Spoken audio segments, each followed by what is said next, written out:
How you doing? I'm good. How are you Oh, doing? good. Good. Yeah. Well, we lost the cooking show. Now what are they gonna show? You were watching a cooking show? That's what was on Channel 9. Apparently they have some They other have stuff some on. cooking shows on now? Yeah.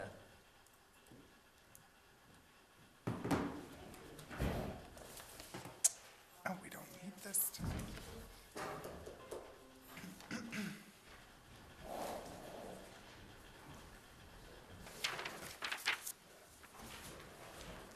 So I haven't alerted the board yet that when you leave, I have to jump up and give you a kiss. So I haven't told the board that yet, so. He said, Wait, do we Making vote sure on it's this? you. He was saying it too. Do we he said, vote "That's on what I this? had to voice." You wanted to do that, be my guest.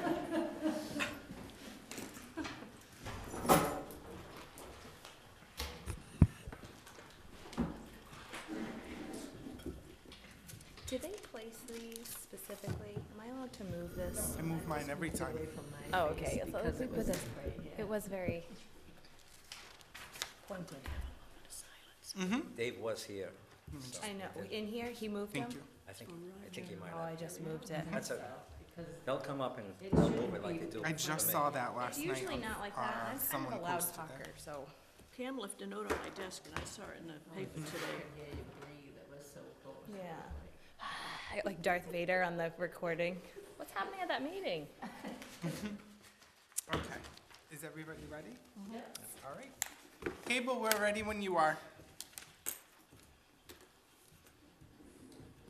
Good evening, ladies and gentlemen. It is Wednesday, March 27th, 2019, at our new meeting time of 6:30 p.m. This meeting is being audio and video recorded. It will be shown live on Channel 9. It will be broadcast in rerun form on Channel 9 and placed on YouTube as well. And at this time, I ask that everybody stand for the Pledge of Allegiance and please remain standing. I pledge allegiance to the flag of the United States of America and to the republic for which it stands, one nation, under God, indivisible, with liberty and justice for all. Mr. Chairman, while we're standing, I would like to mention the passing of Roger Perry, longtime resident of North Dayton. Mr. Perry was active in the community, and he also was, for a number of years, a commissioner in the North Dayton Fire District. So in his memory, I would ask for a moment of silence, please.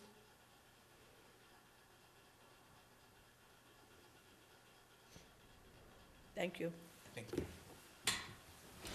And our condolences to their family and friends as always. Okay, we have at this time, as is customary, public input. Do we have any public input this evening? And we will have a chance at the end. Okay, I would just say, Sure. like to say that I was channel surfing it early this morning, and I actually saw on Channel 9 the replay of the dedication of the open house at the hall. So, Cable, nice. thanks a lot, because whatever you did is working, and the broadcasts are coming through again, so thank you very much. I Thank also you. have a very minor public Sure. input about passports. So we've talked a lot about passports moving to the library, and that's expected to take place next week.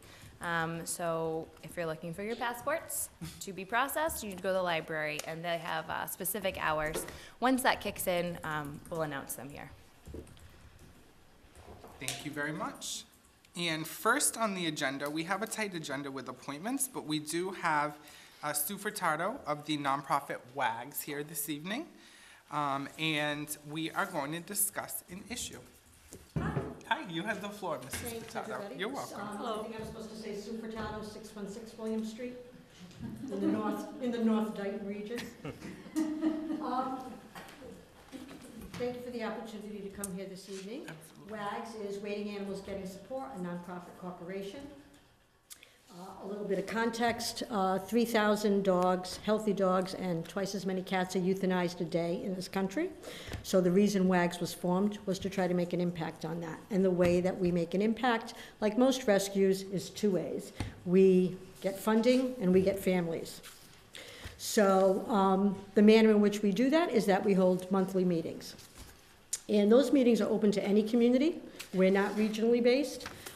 We have historically held these meetings in lots of local locations that have been wonderful to us and have charged us a nominal fee. But as an all-volunteer organization with no employees, of course, even a nominal fee is a big fee when we beg for every dollar that we have. So we were very excited when we heard Old Town Hall was going to have a community room.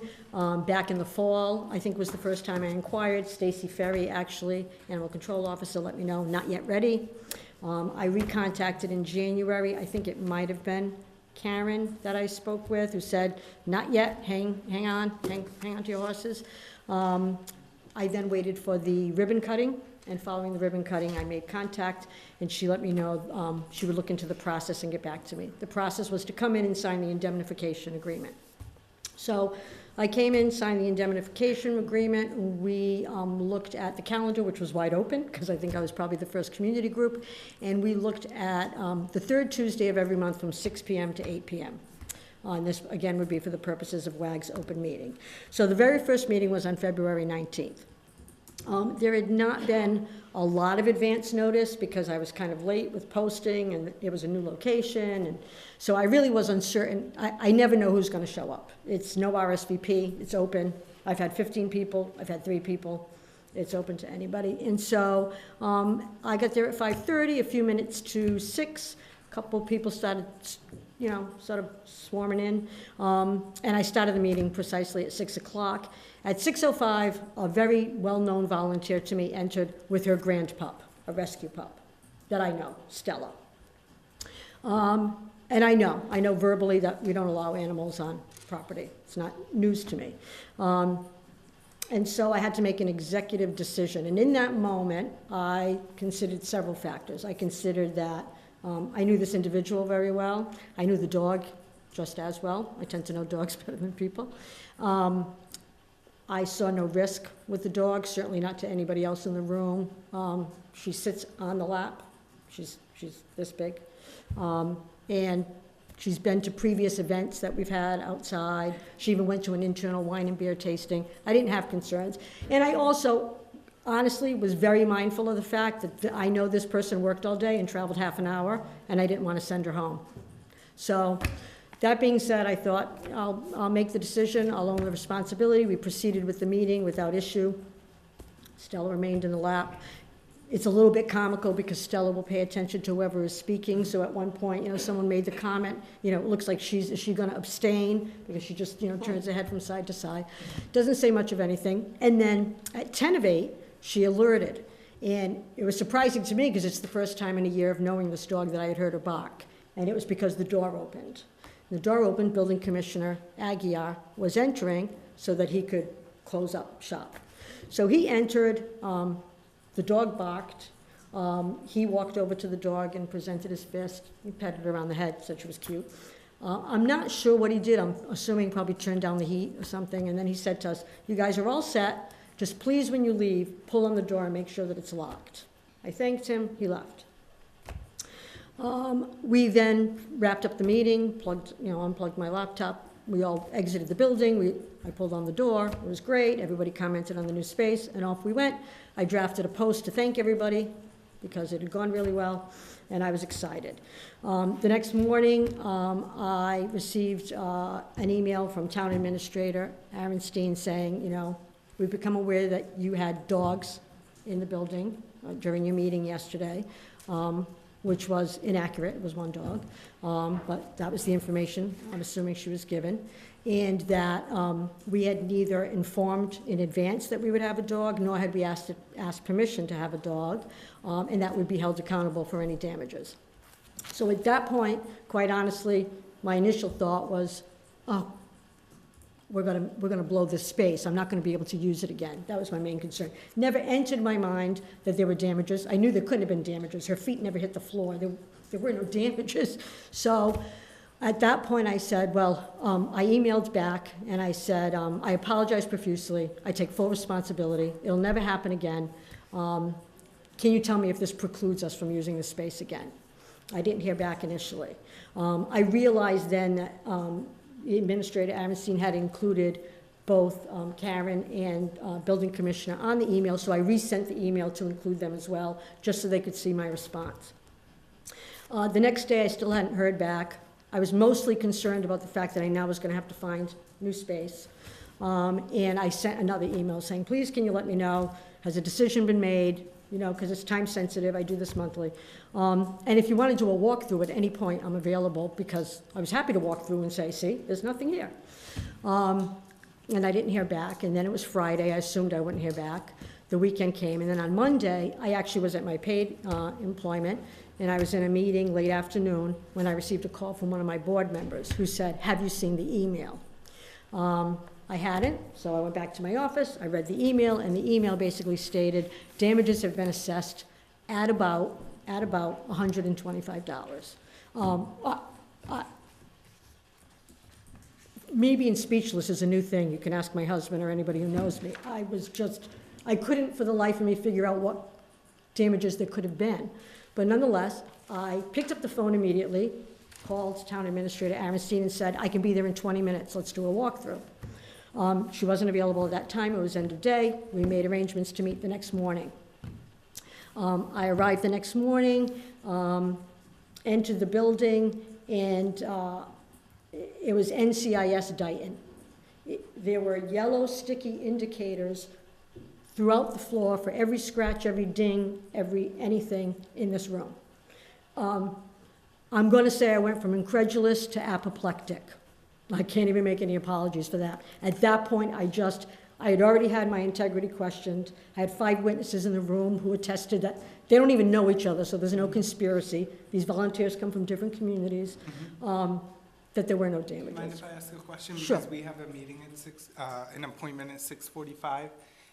Is the issue, because I want to get to the core of the issue, Yep. is the issue that you were asked to indemnify the situation and the scratches weren't the responsibility of someone with WAGs? Is that what the issue is? I categorically and emphatically deny that we did any damages. But when I arrived, and I will speed this up, when I arrived to the first damage, the first indicated damage. I couldn't see it. I asked Town Administrator to join me at that location. She did. She said, there's nothing there. It must have been addressed in the previous cleaning. I then proceeded to the right rear of the room because we hadn't even entered that part of the room. It looked like a skating rink on free skate. It was just clearly from chairs moving. There was just a myriad. I made a joke that a dog in stilettos would have to dance the flamenco for that. And the quote that the town administrator, and you can correct me if I'm wrong, said at that time is, I agree with you, a dog couldn't have made those scratches. I have a dog. I know what dog scratches look like. She then said, the scratch we're most concerned about is here in the center of the room. I proceeded there. It's a scratch in the shape of the number 7, 3 inches, 7 inches. Do I believe a dog could do that scratch? No. Could I attest on a Bible that a dog can't possibly put one claw of one paw down and move to the right and then down? Maybe it can happen. I can tell you Stella didn't do it because I was there the entire time and she never hit the floor. But nonetheless, at that point, we had gone from, I said we would no longer rent the space, we would no longer use the space. I said that as soon as I entered and saw that, I felt like it was a setup, and I said, we'll no longer use the space, let's just get through this process. The Administrator Aronstein said, so you're saying that you won't pay and you won't use it? I said, I never said we wouldn't pay, I said we won't use it.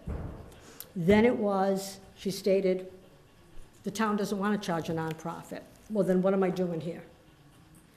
The day before, I had offered my own estimate by an outside body, and I had offered 2 contractors to do pro bono service that are known to WAGs. She stated that couldn't be allowed based on town rules. I understand that, okay.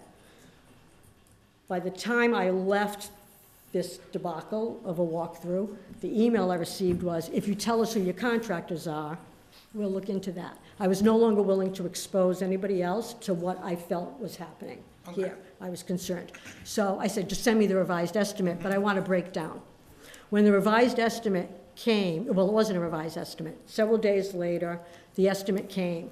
It was the same 125 that it had been initially. And I objected to that because we had already identified that 2 of the 3 areas of damage were not attributable to WAGs. She had concurred. So now we were down to 1. And I objected to the fact that it was 75 labor, 50 materials. If I go to Jiffy Lube, they tell me that 3 quarts of oil at $4.99 and 45 minutes of labor at $27.50 an hour, that's what I expected to see. I've dealt with federal, state contracts all of my life. I've dealt with philanthropic groups and foundation grants. That's how you break it down. So I did send back an email that said I wanted both of those things, the breakdown and a revised estimate. And at that point, town administrator had enough of me, felt that I was being combative, and said, you know, it stands as it is, and that's what it's going to be. And then I emailed the 3 of you really saying, you know what, the 125 isn't the question. The fact that my integrity is questioned is the question. The fact that the building commissioner entered the room and didn't state to me, you're in violation, what is a dog doing here? Or Sue, could you stand back, I'd like to do a walkthrough with you right now. Wasn't an issue.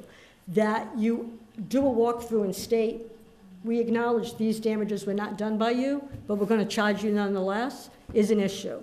To get an estimate that's not standard operating procedure is an issue. Your indemnification agreement does not prohibit dogs.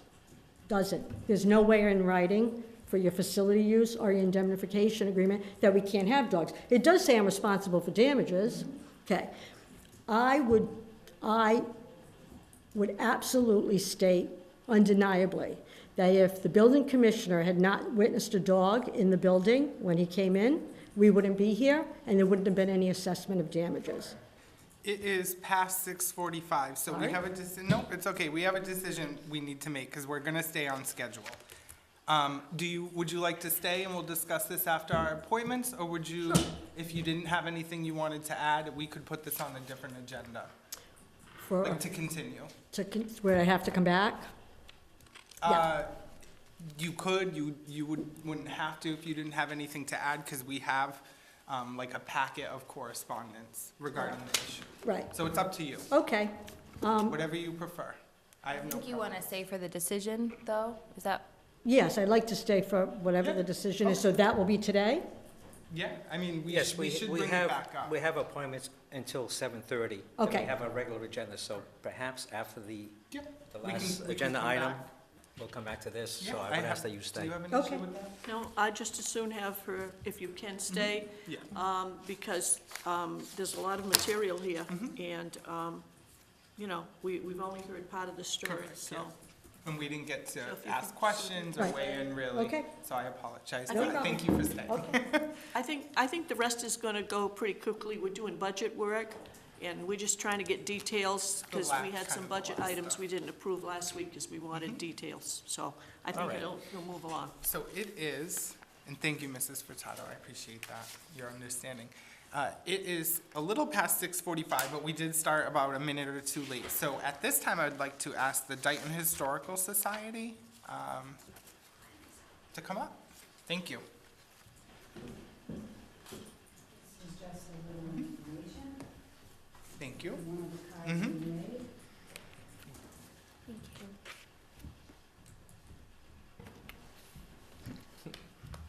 Hi, I'm Pat Gales, and I'm the Vice President of the Dayton Historical Society. We're here tonight to ask for the Selectmen's support in the form of a letter of support.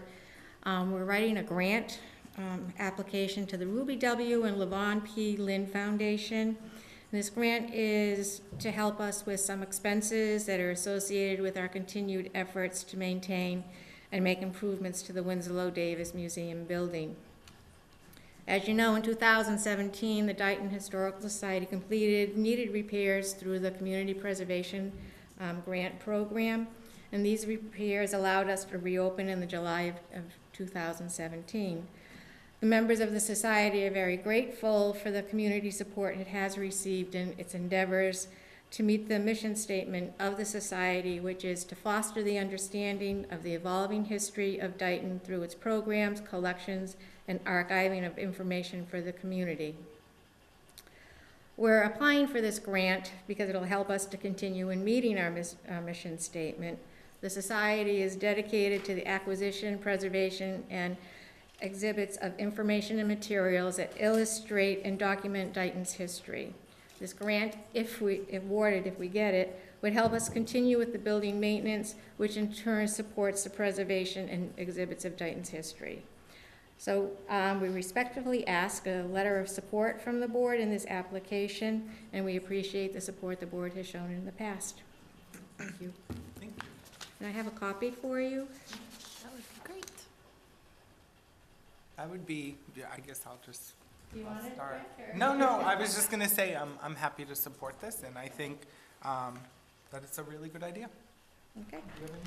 I just want to say that I'm an officer of the Dayton Historical Society, so I'm going to refrain from making any comments on this, and I'm not going to be voting. Mr. Chairman, I'm going to make a motion that we write a letter of support as requested for the grant application for the Dayton Historical Society for work on the Winslow Davis House. I'm gonna happily step down and second that motion. Any further discussion? Yes.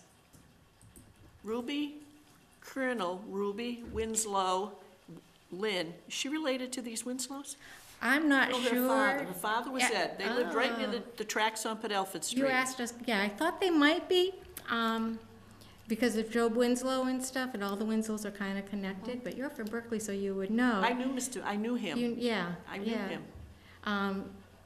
She was a colonel, and she set up this trust, and for when she passed away, and it kind of supports all of the things that she was interested in her lifetime. So she's done support throughout different communities, patriotic, American. She's done a lot for Old Colony Historical Society. Yeah, and she helped Berkeley's Historical Society. There were 2 children in the family. She lost her only brother in the Coconut Grove fire. Oh, wow. So that's What year was some that, history. Selectman Goulart? I wasn't around. No, I know, I'm just, It wondering was, if you knew the I date, think, not was it because you was were it the there. 20s? Personal experience. Was it the 20s? Some, 20s, I think, yeah. I'm thinking. Yeah. But she was in the military, Right. made a career out of it, and got married late in life, didn't have children. Right. But after her parents passed away, the house is still there, right next to the railroad tracks on Padelford Street. And they were very active in the Myrick's Church. But yes, I remember them as Yeah. a small kid. And he used to take the train from Myrick's Junction into, he was the station master down in Myrick's on what's now Route 79. Right. And we're hoping like the connections like you have, with Berkeley and all of that And he was helps us, yeah. he was a very wise investor, because he would periodically take the train to Boston, and he invested in IBM. Oh, my gosh. And when he passed, there was a big story in the Taunton paper about this gentleman from Berkeley who they lived very simply, there was nothing, the house was nice, but it was nothing. But when he passed and the estate became public, it was big news, because, he had invested wisely. They've, the foundation has supported Berkeley too greatly in their historical society getting started. They also did a case for some Civil War uniforms. That was, I think it's in the schools that they put that. So they're very supportive of local historic things, so we're hopeful. Great work. Anything else? Okay, let's take a vote. Hearing no further discussion, all those in favor say aye. Aye. Opposed? Abstentions? I abstain. The ayes have it, and that motion passes. Okay, Thank you great. very much. Thank you. And if you need anything else, or any sort of Oh, support, we're good or- tonight. Yeah, absolutely, And we'll be back if we need anything Sure. else. Thank you, Brett. absolutely. Thank you both. If our grant success holds, you should be all set. I hope so. Because since we got our community compact cabinet designation, we have been extremely fortunate Good. on grants, so, All right. I hope the rest and of we're them- continuing to apply. We like to think we're pretty good at it now. Patty, when I have a chance, I'll tell you a personal connection from my mother Hi, to gentlemen. Mrs. Winslow. Okay. Chris, I can give you a ride home if you want to wait. Set up a cot. Is it, be watching, I wanted to ask, Thank we you. have an employee who would like to be in and out tonight. They were technically after you at 7:15. I don't suspect it should take long. I think we only have 1 or 2 questions. Would you be okay with that going first? Okay, thank you, I appreciate that. Yeah, this shouldn't take that long. We're a little ahead of schedule. Hi, Mrs. Beauregard. How are you? Pretty good. We're happy to fit you in tonight. Thank you. Thank you. Yeah, Yes, absolutely, thanks. absolutely. So you're going to take this one next? Correct, yep. Mr. out of Chairman, I order. make a motion that we take budget 600 sewer commissioners out of order. I'll second that motion. We have a motion and a second. Any further discussion? Hearing none. All those in favor say aye. Aye. Aye. Opposed? Abstentions? The ayes have it and that motion passes. All right. Thank you for coming in tonight. I appreciate it. I think we had maybe one or two questions regarding some specific line items in the budget. I know, I guess my question, actually, you can go first, Selectman Pacheco. I think we shared this question, though. I actually don't remember what the question was, which, Capital- Okay, number I'll was go. it? Capital. Yeah. Well, yeah, mine was line 5850, the annual capital expense. It was requested an increase of 7,500. I guess my question was what that was for. Was it just to upgrade pumping stations? It's upgraded. We have a lot, as you know, 2017, we completely rebuilt Park Street. That was the big 85,000 increase. Now we have, we have breakdowns, and we don't have a lot of extra supplies, so we're trying to build up. So if something does happen, we don't have to wait to order it. Yep. 3-4 weeks for the pot to come in. So we want to try to get a little bit of ahead of the game. So planning ahead. Okay, I like that. So my question, Selectman Goulart, was regarding 5850. It is for upgrades and also to have some supplies in stock already in case they need to replace anything and sort of not have that wait time to receive them. Okay. Did you have any? No, as a matter of fact, when we were talking about this, I mentioned the upgrades that were done. I knew a big job had been done, but, I wasn't positive on this one. But, no, I don't have any questions. I'm all set. So your question was regarding 5850? So I noted that back in 2018, a request for $85,000 was made and nothing was spent. And then in 2019, $17,500 was asked, and to date anyway, nothing's been spent. So I was concerned that we're asking for more money when we're not spending the money.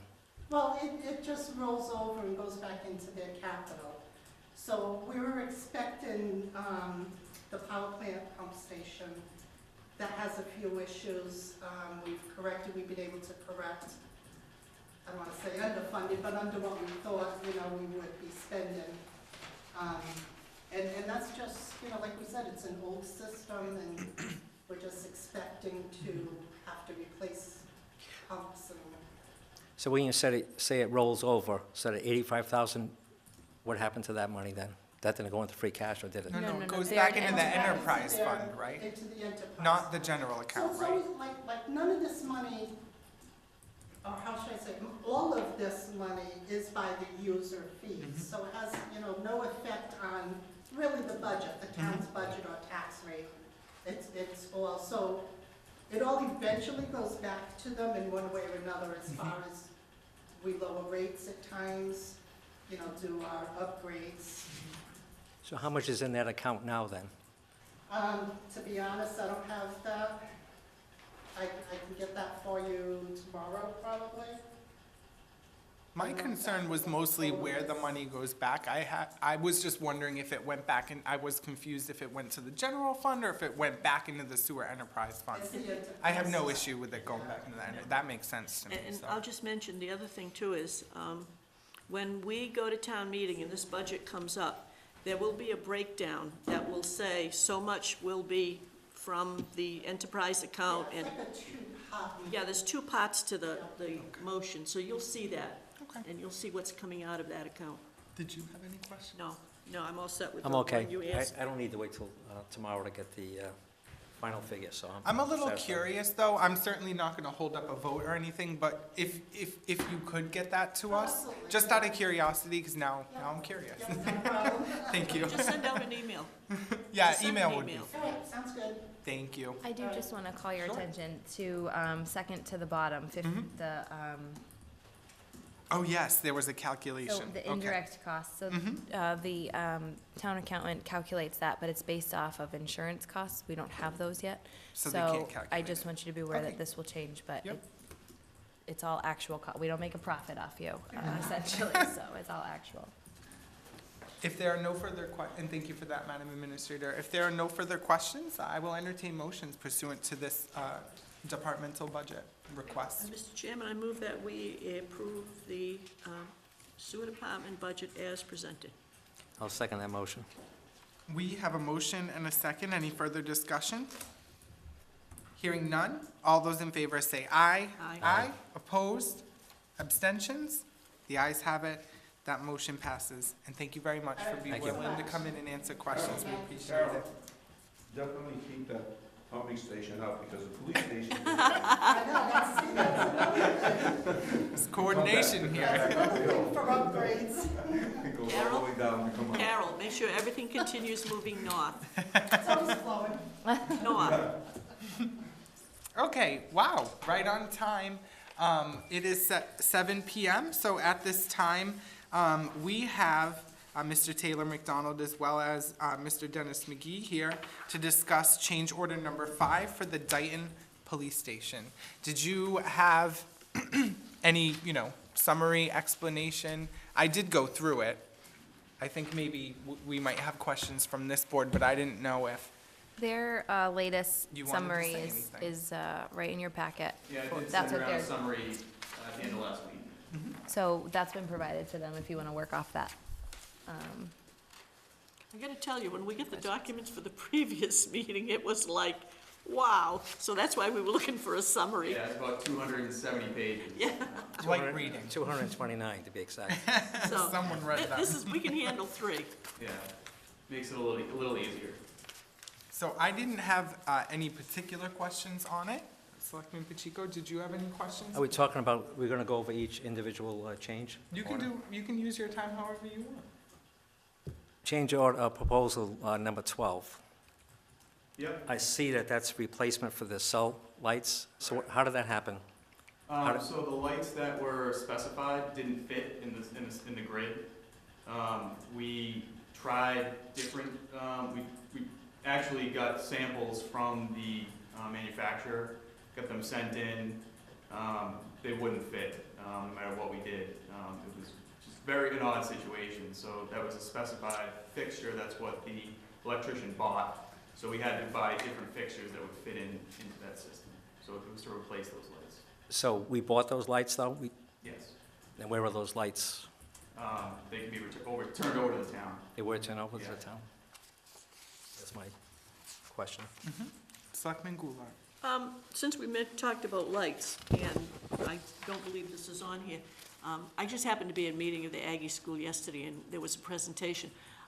Because of the new regs regarding dark sky, is the exterior lighting in compliance with the latest dark sky regulations? Yes. Okay, thank you. The only thing I wanted to know was, in total, when you came in the last time, and you talked about the changes that you were asking for us to approve, you said if we approved everything on the list, you expected to return about $250,000 to the town, more or less. So with this list, where are we now looking at possible money coming back to the town? So after that process, we're looking at about 256,000. Oh, okay. So I know the night you came in, you said if everything that you were talking about, because some things hadn't been approved, you said if everything gets approved, it could be 250. If some of them don't get approved, it could be more. And so basically what you're saying is, the number has gone up somewhat. A little bit, yeah. Yeah, I was okay. taking a calculated guess at that Right, point, right. knowing kind of what was left. And so after the process of this final change, we're looking to turn back over, again, around 256,000 back to the town. Okay, okay, thank you. I didn't have any further questions. Are we going You to have- go over each individual one, or are we going to? You can, yeah, I have no issue. Are you coming do it before however us you want. on change proposal number 13? Is that something you're bringing to us? You might have to tell them, like, what it is. $326.50. It says costs associated to patch hole existing receptacle and prisoner processing due to bench conflict. Say, what was, so number 13? Number 13. Yeah, the final value is $326. I see that it was rejected, I meant to put approved, sorry. That was approved. so it was The approved. first portion of that, the 233, wasn't rejected, Mhm. because it was work that we didn't have to do. So it was really, we had a receptacle there that, when we poured the bench for the prisoners to sit on, the receptacle was too high, and it was gonna be in the way of the bench, so we had to patch it with masonry and paint it, so that's the cost. But of it came in less, much less than what you had Yeah, thought it was yeah. gonna cost. You have the floor, Selectman Pacheco. Change number 14, costs associated to install power and data at prisoner processing, 140 for computer Yeah, terminal. so these were additional drops that the police department wanted to run their fingerprint machine, and a few other pieces of equipment. We had power and data on the plans, but they wanted to install some more drops there. It was a little expensive because we're dealing with masonry, so we had to core through some areas to get the service to those areas, and then there was some patching and painting involved with those as well. So it wasn't just for that, then there was other drops you said, because that's a pretty high figure, 7,000. Yeah, no, there was probably 5 or 6 drops that we had to install in there. And if that takes a while, and then you have to pay prevailing wage, and it probably adds up. Yeah, the prevailing wage, fairly if you were quickly. to do, all these without prevailing wage, you're looking at. Much cheaper, right? Half and half. And do we have to pay a minimum of 4 hours when something is done? Because I notice a lot of these jobs, it's 4 hours. So is that No, because, No, if we did it on time and material, it only took an hour, we only paid an hour. Some of these. It's not are like a long- police detail where Yeah, no. sometimes you, okay. No, we go through the changes too. If they do bill for 4 hours and we say, hey, it only took you 2, we're only paying you. Yeah, of course. and they always have to, seem like they have a form in there also? Yes, absolutely. We sign off on, so we have our project project site manager, he's there to watch those things when they do it on time and material, to agree and sign off. Okay, so I have no questions regarding proposal, change proposal number 26. Number 27, could you explain to me, Yep. what happened there? So this was some additional, we needed a outlet for the water cooler that was missed in the design. And also, when we were configuring the dispatch, there were some things that the police department needed to run differently. So it really had to do with the security system, and Convergent is our security vendor. And it was the way that things would be broadcast from the computers onto the television screens that you saw, all configured at the opening. So there was a lot of additional coordination and configuration of software that was needed there. You may have answered this when Selectman Goulart asked her question, so I apologize if this is redundant, but the LED made me think of this. Is the lighting in the police station mostly LED It's or all energy efficient? All LED, yeah. Someone had asked me that, so I just wanted to be able to answer. That's Thank you. pretty much the way, Everything is now. everything's going. May I ask a question Of based course. upon the fans and stuff? When I was in the dispatch for something unrelated to this, the dispatcher made a Yeah. kind of off-the-cuff remark about that is not working, and she pointed to the air conditioner unit. Can you just check on that and make sure it's all set? Yeah, absolutely. Sorry, it just came to my mind as we They're, were talking they're about this. and I very wanted- quiet, so. Right, so but she, I'll but make sure it yeah, is working. just I wanted haven't, make I've sure been that in gets contact passed with- along. Yeah, I've been in contact with them every day. And, Okay.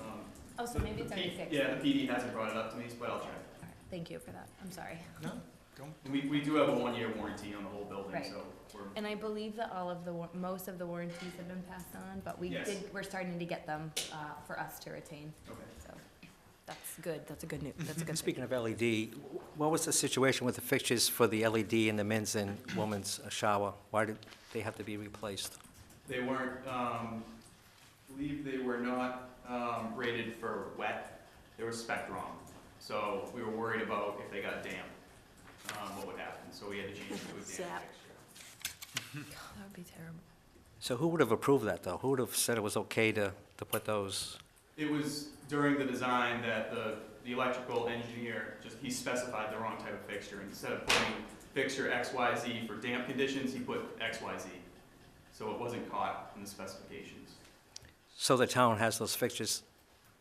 Yes, I can make sure that the town does that. Yeah, because apparently we bought them, they were removed, so we must, and replaced, so we must have them. Change proposal number 29, cost for not providing and installing the projector screen in the training room. They went with TVs, so we didn't need the projector that was in the drawing, so they gave us credit for it. That's a credit, and there was also another credit further on for a computer. maybe the last? Yeah, that was for HVAC. They were to provide a computer for any training or anything like that, so they didn't need that. I understand the cost for the sign. That's number 30. I'm okay with that. Thank you, Zach. And change proposal number 31, can you explain that one to me?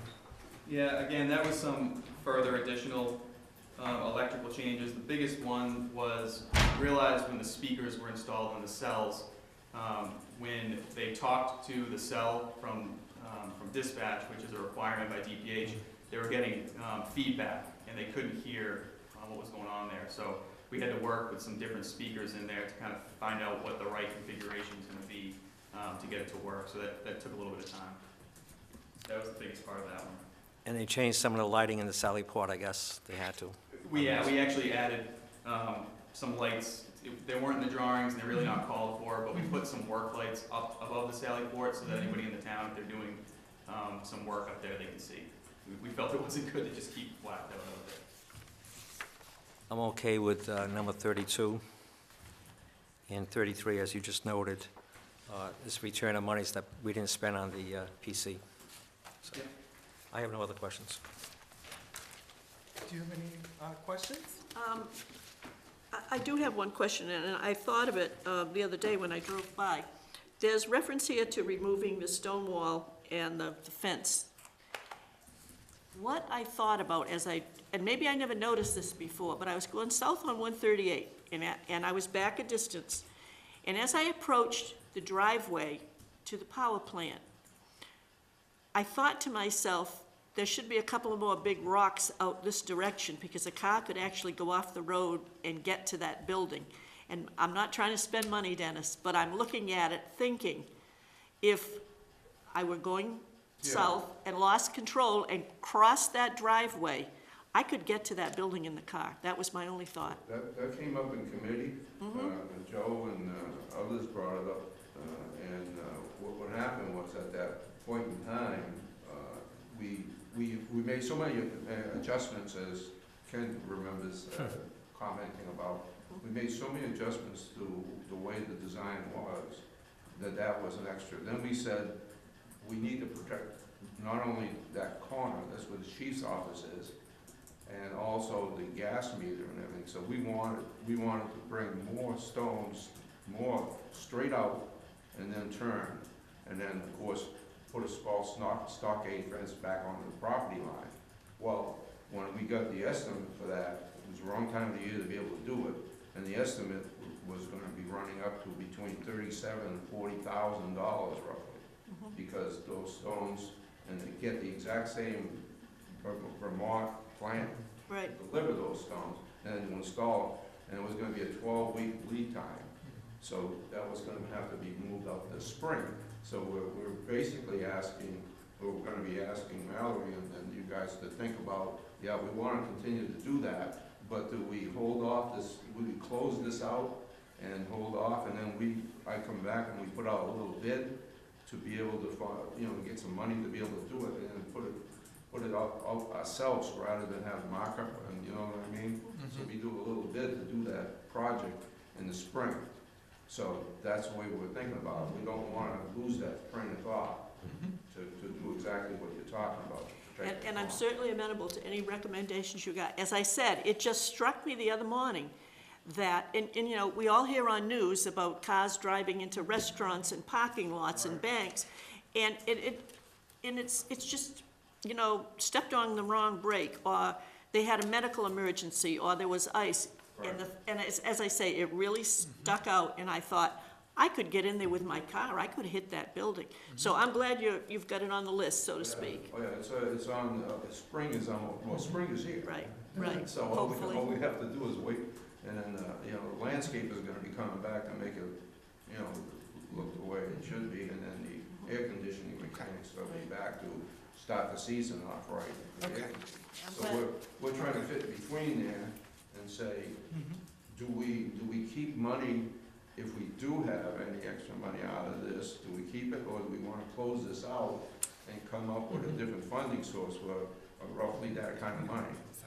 tonight. We do not have to Yeah. decide that Okay, tonight. we'll The decide that idea at a different is meeting. to see how much comes Okay. back to the town and then. Understand. I'm glad it's on the Okay. list, because it is, I'm sure I'm not the only person that will notice that, so that's really good. No, Okay. it's on our minutes. Very good, thank We you. knew the designer knew going in that, those blocks wouldn't be cheap, but we wanted something that wasn't bollards in front of the station, Right. because it just takes away from the look. So the way that they did that, it's actually protecting really the most important part of the station, the communication. So if a car were to go into that lobby, right behind dispatch is everything, all their communications, and so. that's And what that it's really made. is the closest part to the road. Yeah. Because yeah. I was thinking, if somebody lost control, they're gonna go in on an angle, you know, whereas that building is very close to 138. Yeah. I'm just happy it's on the list. It is, We'll wait to hear what you've got in mind. yeah. Do we have any further questions? So this is the last of the change orders then, other than what we just talked about now with the bowlers? Yeah, I don't This- have any more on my list. This is it. Okay, I am That was the contractor. accepting motions.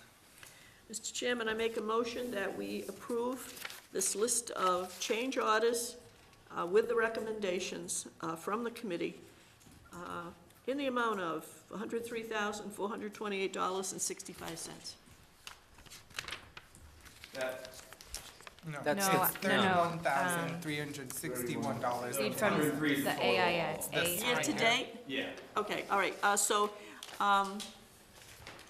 Mrs. Birdie, if I could just correct the number that should be inserted is $31,361.10.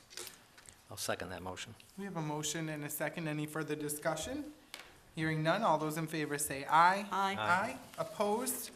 Abstentions? The ayes have it, and that motion passes. Thank you very much, gentlemen. Thank you.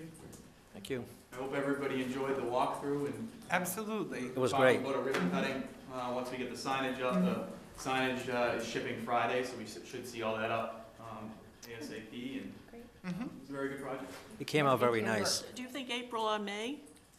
We were actually talking maybe late April, Okay. depending on when the signage goes up. We want to make sure that's in place, so. Okay, Thank you. very Thank good. you. Looking forward to that. Thank you. Thank you. Have a good night.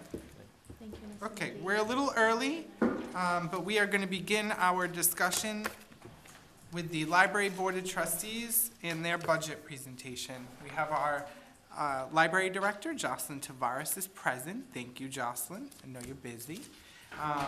So I wanted to yield the floor to you. If you had anything you wanted to present. We did get everything. I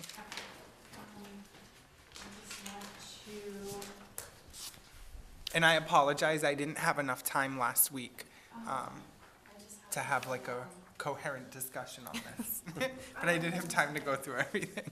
Thank you. explain Mhm. what I did. This is just how the library was used last. Mm-hmm. Oh, I like this. Thank you, Jocelyn. This is good. Much better than a pie chart.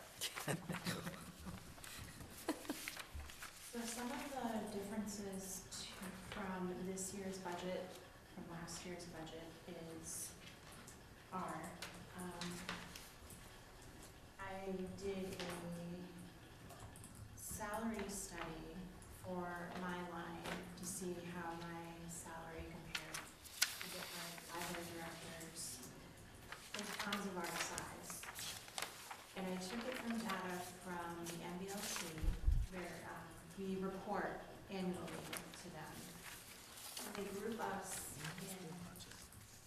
in communities between 5,000 I got it. and 10,000 for statistical purposes. So I looked at, and I don't know if you, I was just gonna ask that. So this I gave last meeting, it was the very large, spreadsheet. I don't know if you had a chance to look at that. I divided it up into communities that were just 7,000. The communities that were in the entire range of 5,000 through 10,000, and just the 35-hour library directors, just to get a range. And I'm near toward the bottom, right nearest toward the bottom. It's just, each of those lists. I don't know if you want to take a look look at the fees. Do you have all the? I have that, yeah, we got that last week. Excuse me. For the 35-hour one, I also, this afternoon, I looked to see how many hours from Dayton down. And the Library Association, the library in Lee in the western part of the state was open 48 hours, but that library director is only working 20 hours. No, they're working 35, I apologize. They're the lowest grouping, but everyone else is, or their libraries are open less hours than Dayton is.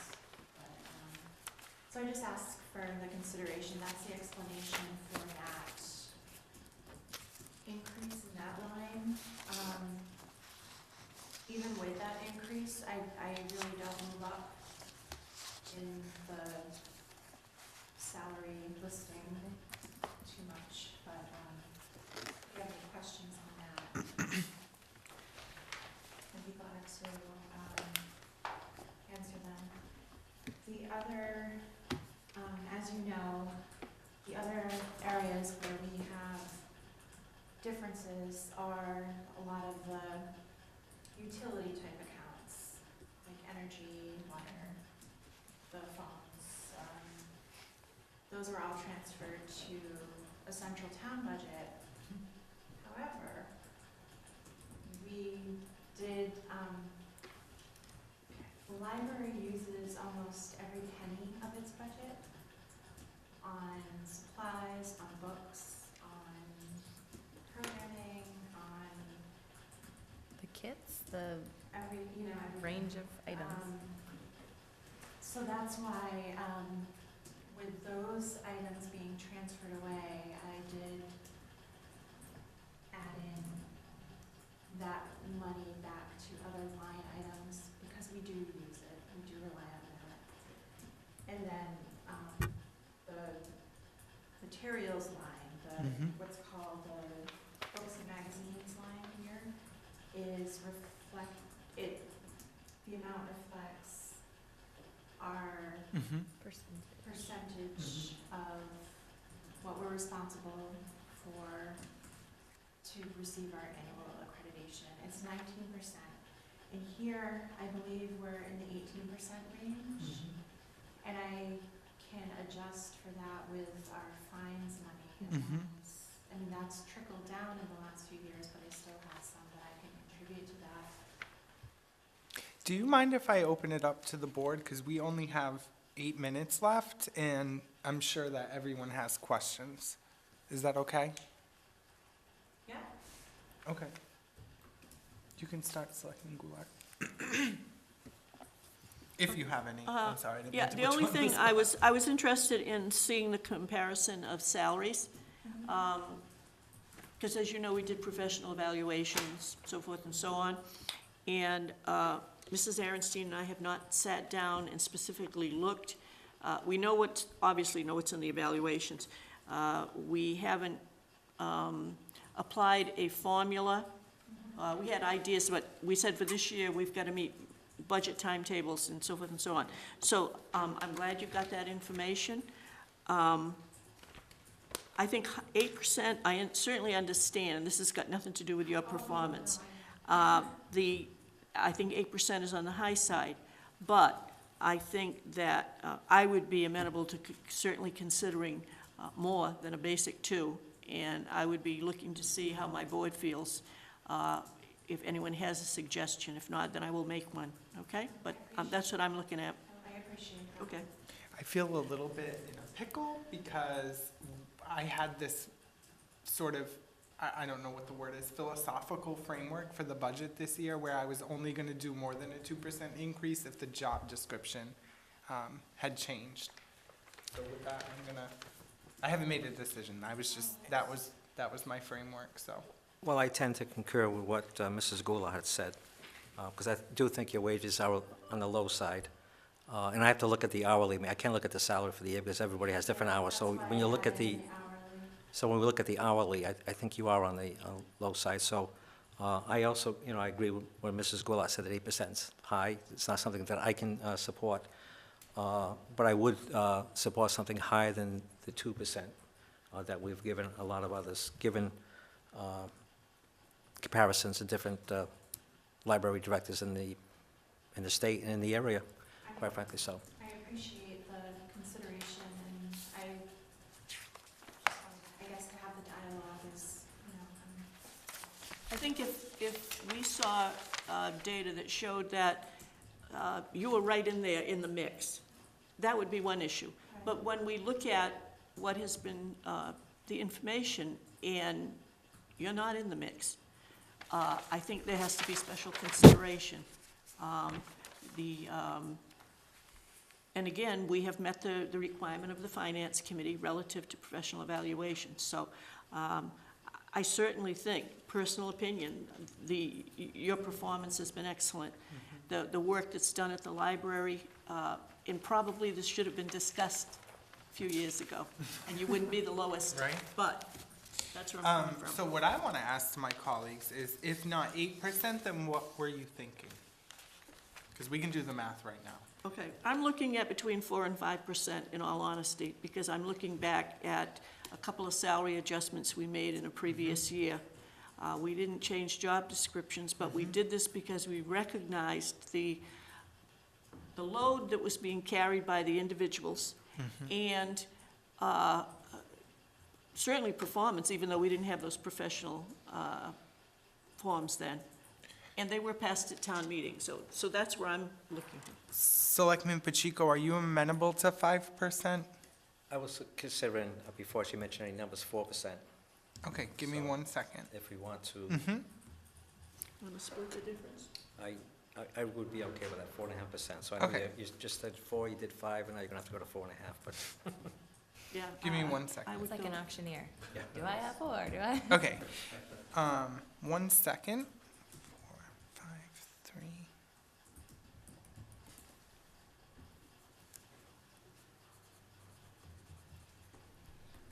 Thank you for being patient, Just gonna public. say, talk about So, anticipation. right?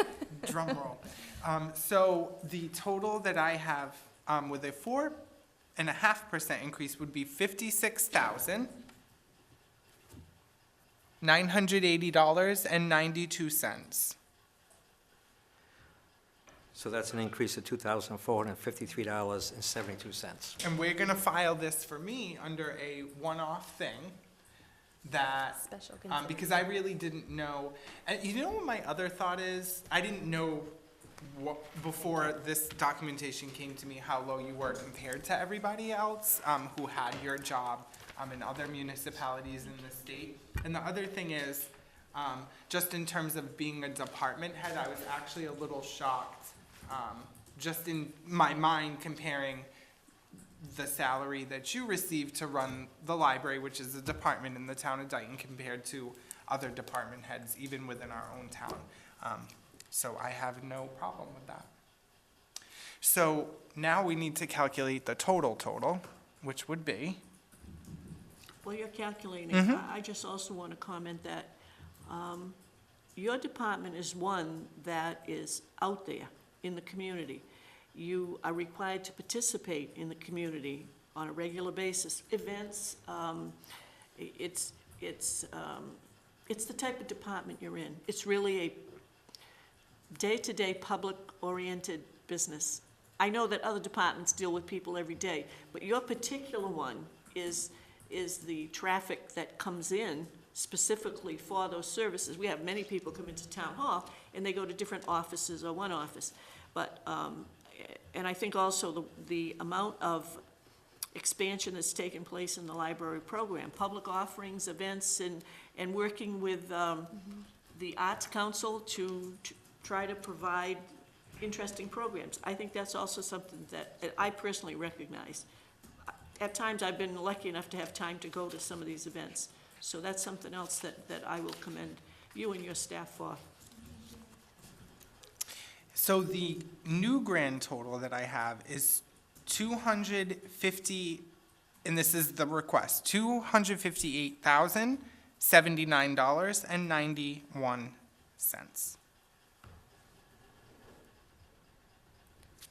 If there are no further questions, as it is almost time to move on to our final appointment of the evening, I will entertain motions. I'll make a motion that we approve the library budget, Department 610, in the total amount of $258,079.91. Second.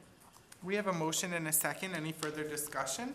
I did just want to say, you will be higher on the rung in terms of salary comparisons, but I do, and for anyone that's watching, you definitely won't get it if you don't ask.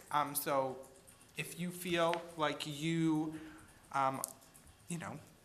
deserve a higher rate of compensation, not only just based on other towns, but your performance in the town of Dayton, let us know. That's what I say to everybody. Not saying you get 100% of what you want, I'm just saying. Ask, exactly. Before we take the vote, I would just ask the town administrator, your opinion on this motion that's before us. I think Jocelyn is worth her weight in gold. I talk all the time about what Jocelyn does. I'm a huge proponent of hers. She is the epitome of doing a lot with a little. And honestly, I came in, I met her, and I asked her the question, Jocelyn, what do you think about having a new library instead of the renovation project? Like, let's have that conversation. And the look on her face was shock, and I was like, oh no, what have I said? But she's rolled with everything, and she's a voluntary member of the Policy Review Board. I am completely in support of her getting, I support the 8%, to be honest. I actually encourage Jocelyn to do the salary survey. I'm glad to see she's asking, and I'm glad to see she's approaching you with the dialogue and talking about it. And, this graphic alone, Jocelyn does amazing stuff with graphics. I've had the opportunity to go with her to the State House. I'm in full support of this, and full support of our library as a whole. All right, Thank you. you're welcome. Any further discussion? One comment, I didn't read any of these books. You don't have Tom Clancy and all those guys I read. I read this one, and it's pretty good, and it happened to What be is the it? book club. The Women in the Window. Oh. Pretty riveting on the last half, Is everybody, that so the- make it through. That's A.J. Flynn, right? AJ Flynn, and it was the book club. It was in the book.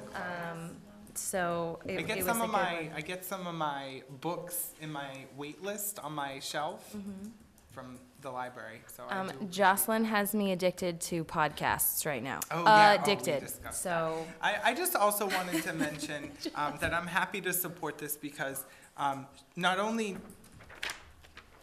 does she advocate for the people and the staff at the library, but she also advocates for the library itself. She went with us to the Legislative Library Day, so above and beyond. So we're very lucky. Any further discussion? Hearing none, all those in favor say aye. Aye. Aye. Opposed? Abstentions? The ayes have it, and that motion passes. Thank you very much. Thank you. You're welcome. You all made me really blush. we love you. We Thank you for really your love work. you. Give everyone a hug for us, Jocelyn. You're welcome. Have a good night. Wags actually used the library too. We made up blankets there. Sir, Mr. Gale, it's nice to see you. We are here, I hope you forgive us for being 2 minutes late. So we're here to discuss 547, Equal Employment Officer, and 549, ADA Coordinator. It's sort of a continuation of our discussion that we had 2 weeks ago, so I assume we all had more time to reflect. We did provide these in your packets tonight just for easy accessibility. I actually am gonna Okay. use the one that I made notes on. Okay, I'm sorry. But I have both because I wasn't sure if anything had changed. So I Nothing has have the new changed. one and from the last time. We also, I'm sorry, just Yeah, sure. because I believe, and I think Jonathan agrees that it's relevant to the discussion Mm-hmm. in your packet, the description of duties. Mr. Gale and I were able to go over this week. This is the product of that discussion Mm-hmm. and of what we agreed on. And then this posting, we would like to get this notice up, posted in the Mm-hmm. regular places that are supposed to be sooner rather than later. And so if you were looking for that review as well from you. Okay, so we have a couple things we need to discuss. Right. If it's okay with my colleagues, can we take the notice first? Because I feel like that has probably the least amount of discussion. Does anybody have any questions for Mr. Gale regarding the notice as prepared? This No. is what the state tells us to do. Right. I will tell you that is the standard practice notice that is supposed to be posted in some cases in more than one place in the public building, depending upon the size of the building. This is the start of Dayton putting itself together and doing the things that it needs to do to begin becoming compliant and so forth. So this is one of the first steps, is to have this posting there, because anybody coming into any building who knows anything about ADA is either gonna know that we have it or know that we don't. So I put this together, double checked it to make sure there's no changes or anything like that. There's nothing updated, nothing changed. And assuming you all agree with this, then I will see that these get posted in the public buildings by the end of next week. Fantastic. Yes, Madam and Administrator. just one point, and this is just for public awareness. The phone number for Mr. Gale here is his mailbox with the town. He's very prompt and pays attention, so he does check it. The But 774 the number 774 goes to the town? Yes, Okay, that's cool. part of our new numbers. Okay. But as part of that Uh-huh. rollout, Mr. Gale has his own mailbox. So that's just something I wanted to highlight. And only he has access to that. So that's his.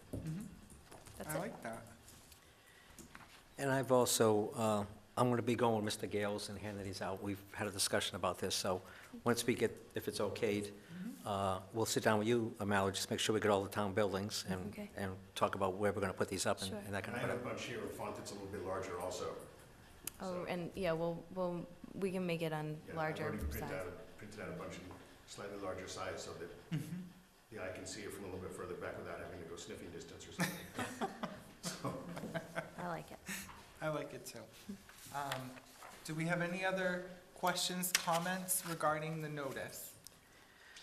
Nope. I'll All make a Sure. motion that we approve this notice and publish it or put it on all the town buildings, and in some cases, in 2 places in some of the buildings, And on the website as well. and also on the website. Absolutely. Now, actually, can I ask a question on that? We are building a page for Mr. Gale. It's in progress. By the Just- way, go for it. I did Thank see you. Oh, you that. saw Yeah, that. Like, I did. I want a picture of him, but he's being shy, I think. I'll get you a picture. If Want me we to- Jonathan can, Gale approved. Gotta dye my hair a little bit first. So I can We owe you that. I plan on putting this here, but how visible should this be on the front page? Like, I'm looking for guidance from you, and it doesn't have to be hashed out here, but if you could give me guidance on exactly where this needs to be for the most impact, I guess, I think where we front can put page. that. we can talk about it, but I think overall, there should just be a link on the front page to ADA. Okay, And then within that link is where. we'll have you, all your information in the postings. And Okay. then this notice and anything ADA related There's other things that I'm gonna be putting there ultimately. on the page, okay. Exactly, there are a number of things that really should Sure. be there. So, Great. I'm gonna be giving that to Mallory over the next week or two. Perfect. Of things that, have to be configured so they can post, because they should be there for informational purposes for folks, or contact information or resource information. Very, very nice. Thank you, Mr. Sorry, Gale. Karen, I'm running out of space. I started We- using your desk. And if you'd like, I'm also willing to include this with our, our weekly email that I send Oh, out. great, Yeah. okay, Great, that yes, was good. yes. And if there's, this also raised, and perhaps you and Selectman Pacheco can discuss this as part of the plan to become ADA compliant, but if maybe there's anything that we need to do regarding our website. I can honestly say when I did the website, that was not, I was so worried about getting it done on time that I was not necessarily in the forefront of my mind thinking, how can I make this accessible for someone who might fall under the ADA Act, so The I would answer love to your, that is- your advice on that. There are, even for me now, the website is not very accessible. It's not really that, I can't really access it very well. And there are a couple of different aspects to the way it would have to be designed or redesigned or just coded a little bit differently. There are some organizations that do it for free or at very low cost. I'm familiar with doing some of it because I used to do some of that and part of what I did. And there are a couple of organizations that can review it for us at no cost also, and then tell us what we need to do. That would be That's the route fantastic. I would probably go first, is have it reviewed. Sure. And get, a brief report on what we need to do and how we need to change it. And then that gives us a direction to go from there. I would love that. And just for folks watching, I think it's next year, on the 4th year, that our website ends up being half the cost that it was previously. So even if there were, I'm saying to you, Mr. Gale, even if there were a potential cost to have it, those upgrades make it be more ADA friendly, then I'm okay with that. I think the thing to be aware of is that with the 21st Century Communication Act, we're required. It's not a question of whether we want to or not. We are absolutely required to update. Technically, and this is not meant as a scare, but I mean, technically, we're supposed to be compliant. I don't know of many towns right now or municipalities that are compliant. It's a work in progress, and part of it is because a lot of the folks who need to do the coding don't have the training in the background. Sure. Right. So it's not for wanting to, it's because of the process. All right. Well, I And am this is happy to actually embark something on that. Jonathan and I Mr. Gale and I talked about early on. What'd you say? He said Jonathan's. Early on, so we're gonna put it in our plan, right? So, Yeah. okay. All right. Any further discussion on this Okay, notice? we've got a motion. I didn't second it yet, because my question is, are we acting on both the act notice and the No, just the grievance notice. thing, or are we, is that a Just the separate? posting. This is The ADA description, no, Okay, the posting. okay, so I will Simple second one. the motion to approve the notice and to post it. Thank you. Any further discussion on the notice? Nope. Hearing none. All those in favor say aye. Aye. Aye. Opposed? Abstentions? The ayes have it. That motion passes. Next, regarding bear with me just a moment. Let's start with 549, the ADA coordinator. I actually, and I'm specifically talking about, because we should do this systematically, job description, then the budget. Well, I mean, I thought it would help you carve out your decision. Okay. That's why. I read the job description. I thought it was really good. Let me just see if I had any notes. I really don't have any questions, comments, concerns, or anything. I think that Mr. Gale did a good job on it. Selectman Pacheco? Yeah, I agree. It was an excellent job, and I have no questions regarding it also. Selectman No, I don't have anything. Goulart? Okay, so I will entertain motions pursuant to accepting the job description for the ADA, I believe it's coordinator, correct? Okay, ADA coordinator job description. I'll make a motion that we approve the ADA coordinator's job description as presented. Second? One thing under discussion, if we could just add the word coordinator under, after ADA, Oh where my it says gosh, ADA yeah. description of duties. So ADA coordinator? Correct, All right. description of duties. Okay. Is that okay, Mr. Gale? Sure. All right, he's you like, a sure, title." why not? Otherwise, you're ADA. That's it. Then I'm not compliant. Yeah, it's important. Hearing no further discussion, all those in favor say aye. Aye. Aye, opposed, abstentions, the ayes have it, and that motion passes. Since we have approved the ADA coordinator job description, I would ask my colleagues if we could consider the ADA, coordinator departmental budget as prepared. So this will be the first budget that we're gonna consider. Now, I was happy to. Mr. Chairman, just Sure, one question. absolutely. When are we going to, So that's whenever you want to do it. That's a grievance posting, giving the members of the public, or anybody who has a complaint, steps to take in order to file a grievance about ADA stuff. You do need to post, adopt it and post it. That's compliant with what the state requires. Sure. However, I feel like that's a policy and you want to do your 3 readings. I don't know. so it'll be a future however. meeting? Can we yes. start this process? It was like my last act as chairman. Can we put this on the agenda for April 10th? Is that okay? For the first reading? Yeah. Sure. I don't mean to bind the, Let's not put too much the stuff in hands there. of a potential new chairperson, but, okay. Mr. Chairman, I'm going to make a motion that we defer action on the grievance procedure for Americans with Disabilities Act to the meeting of April 10th. I'll second that motion. We have a motion and a second. Any further discussion? Do you have any questions for me with regard to that, at least least for now?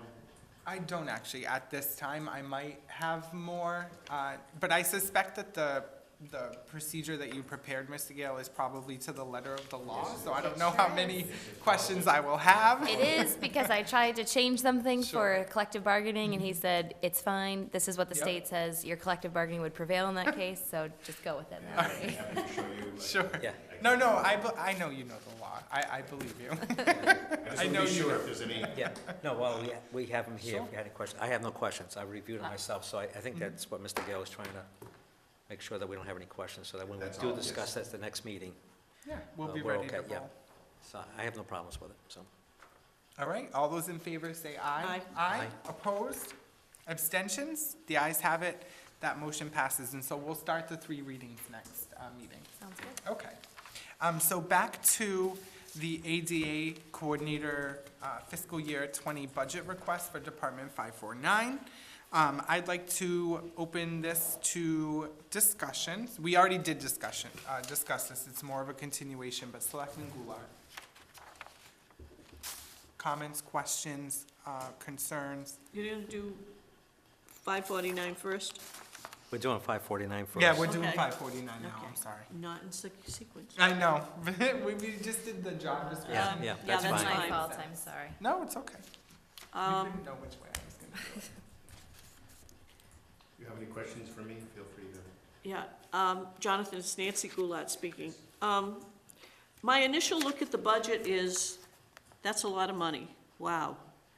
And my concern is that, and this is nothing to do with the person holding the position. My concern is, it's a brand-new position. It has responsibilities, obviously. We have other individuals in town who are holding very responsible positions and with important duties. And I'm looking at this saying, this is a lot of money. And I'm not gonna name departments or anything else, or committees, but I really think that the entire budget needs to really be scrutinized simply because of the total dollars involved, where it's a brand-new position. That was my immediate thought when I saw it. So, let me, if it's okay, I'll make a couple comments and maybe I'll answer Yeah, questions. Mr. Gale, you can Any go of- question any by of you might have question, with sir. regard to that. Mhm. To tell you, because I didn't create a spreadsheet, such as you had in the last presentation, the way I arrived at the figure, and I'm certainly open to the discussion of figures, I expect figures will somehow change. But the way I arrived at the aggregate figure I did, the hourly figure I did, first of all, is I spoke to folks in general terms at the Mass Office of Disability and MCAD, and then also the State Personnel Administration. And my question was really, what's the aggregate for small towns of this size? And that's difficult to say, because in some towns, it's a percentage of hours from other employees' salaries that are allocated, 10, 15, 20, depending upon what they choose to do per week or whatever. And in other cases, it's a part-time person who does it. So then the next thing I looked at was this, to try and get an even better sense, was the State Office of Personnel Administration, with the focus on state agencies that have, relatively small numbers of employees, under 150 employees, what I looked at, which is quite a number of state agencies. Is the person who is doing this full-time, part-time, or is it part of another position? And again, how many hours are allocated? So putting all of that together, this is the middle figure that I came up with, and exactly middle figure. So if you do the math based on the figures that are there, it can go lower. I don't expect it would go higher. It could certainly go lower based on the fact that this is the middle figure. In terms of how I calculated the number of hours, what I did is I took a figure based on what I felt it's gonna take to really start to go to do the things that need to be done for the town, where this is a new position. I don't think it needs more than that. You may feel it needs less than that, and I understand that. But I would rather give you what I felt was the top figure at this point, in terms of what the need would be. Because there's a lot of education, especially in the first couple of years of doing this. There's a lot of educational component involved. There's a lot of time spent reaching out to residents, to departments. and to working with the different components of the town, grants to be filed, things like that. So there's a lot of time really put into this in the first couple of years. That doesn't mean in a couple of years the time would lessen. I mean, it's like anything. It could increase, who knows? But that's where I came up with that figure. In terms of, I believe I put another figure in there for support assistance, for reader support. And the reason I put that figure in there is that I don't know what you want to do with that or not. That's totally at your discretion. I know that the person I work with right now, that's the amount that I pay that person to work with me as a reader for things that I can't do, exactly what we talked about before because of the technological limitations. So, again, you can decide how you want to handle that. I don't know how you want to handle that part of it or not. I actually have a slightly, and I don't mean to get off topic, I'm not. I have a slightly different perspective. I share the idea or concern that 20,000, that it's a lot of money, okay? Here's why I'm gonna support it, as it appears tonight. Because I've gone over the EEO part. We're gonna get to this when we get there. I feel, after reading the job description for EEO, etc., and everything that was prepared, that we discussed 2 weeks ago, that Equal Employment Opportunity Officer sort of falls under personnel management, which I feel, because I was here when we created the position of town administrator, that's something that falls under town administrator. But I also feel that the ADA coordinator is a really important job. It will show that we're committed to becoming ADA compliant, and I think we all will admit that Mr. Gale and Mr. Pacheco, Selectman Pacheco, will have their hands full attempting to do so. So before, since we're not at the EEO officer discussion, I will leave it at that, but I will say that I'm going to be happy to support the fiscal year 20 budget request that you presented for ADA coordinator, Mr. Gale. Could I comment? Sure, absolutely. Sure, it is a lot of money, so it's something that we have to advocate, if we bring this before the town as to why we're doing this. There's no doubt in my mind that you're qualified to do this work. I worked with you in the past on this ADA information, and you provided me with a lot of information. You've already been proactive, and we've had somebody come down here and do an assessment of this building here, a rough assessment of the building, of the needs that we need for ADA compliance for this building. So I'm impressed with the amount of work that you do. As far as the reader, I'm not sure how we can do that because I don't know if it has to be posted. There definitely is a need. For those that don't know, I have a brother that's totally blind. He's been blind for 78 years, his whole life. And when he was in college, I was his reader. So I read a lot of his texts. I was 10 years younger than him, so you can picture me struggling with the words and stuff like that. So there definitely is a need for a reader.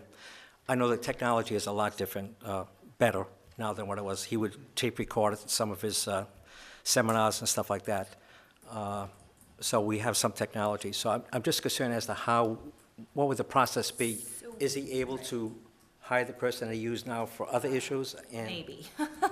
I hate saying that, I'm sorry. We would have to target exactly what the job was, run it by the union if there was any sort of clerical aspect, but I feel if we had the clerical aspect be under a certain percentage, it would be okay with them, and they would understand that really you need this person for tasks above and beyond the traditional clerical work that would be described and covered by the union. So I think it would be fine. We just have to refine exactly what's going on there and just put our ducks in a row. And I'm prepared to have that conversation and do that. I just need the information. You still have the floor, sir.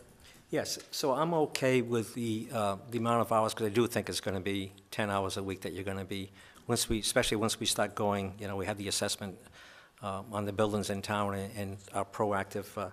Before, I think Mrs. Goulart said that you were the ADA coordinator at one point, and at that point, and I think I might be using her words, it was more reactive. Somebody had a concern, they would address it. We're now trying to be proactive and trying to do the right things so that we can eliminate some of the barriers that some of the people who have disabilities that need a town hall, need to call or whatever. So we're trying to eliminate that. So you're going to be busy for the next couple of years. This budget may go down after that because your responsibilities and duties may be less, but, And it may be that in a year or two's time, for example, there may be a committee, there may be a disabilities commission Yeah. that can, you know, take over Shoulder. part of this responsibility, Mhm. or some of the responsibility. Mhm. That would be my hope, frankly, in a year or two. I'd say 2 years to get it up, really up and running and to speed, at least for some of it. What I will say, in defense of the budget itself, I guess, is that, and this is the same thing that I would make an argument for if I needed to at town meeting, very frankly, is that keep in mind that overall 20% of the population has some sort of a disability. In this case, in this town, there are more and more seniors than there are younger people. And that's significant compared to where it was a few years ago. And I'm just beginning the process of reaching out to folks to try and get people to self-identify or to at least be aware of whom I am. And what I'm finding is I'm turning to a lot of different directions and hearing a family member say, oh, I know so-and-so on such and such a street. So I'm just starting to put together that list of data to see who potentially I can reach out to or how people can reach out to me as well. I suspect that the numbers will be higher than we think they will in the next year, and that's working with the police department, the fire department, emergency services, Alice from the seniors program, all of the different types of programs, working with Mr. Hershey. Just even, those are the ones that I know of, who I can touch base with, to really start to reach out to folks. That doesn't include a lot of residents who potentially need sources and resources and, you know, services that we can provide. I also envision a lot of this being a service and a resource for information that the town necessarily can't provide or can't get involved in, but that we can do referrals to a lot of outside organizations and agencies.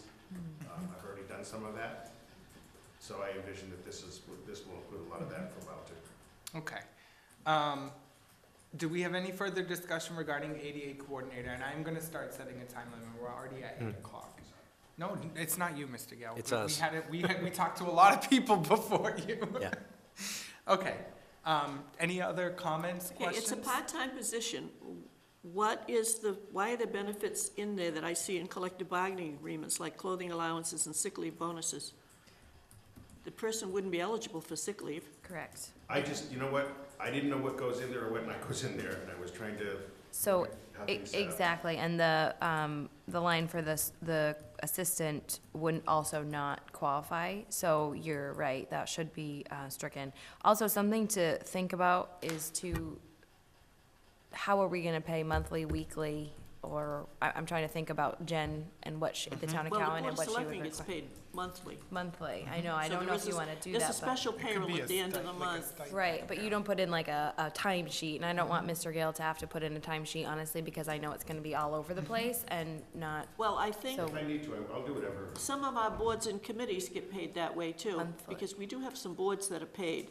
And I Right. think they're on that last payroll of the month. the month. So if we can just have that intent, you know, talk Sure. about that a little bit, so I can direct the town accountant, I know she'll ask me. Okay, well, I don't think we need to have a lengthy discussion. What do we want to pay him? Is it gonna be monthly, bi-weekly, weekly? Ken, Well, the difference Selectman though, Pacheco. the difference from boards and this is that we're saying how many hours versus a board. Exactly. You know, when I was in the zoning board, I got paid monthly.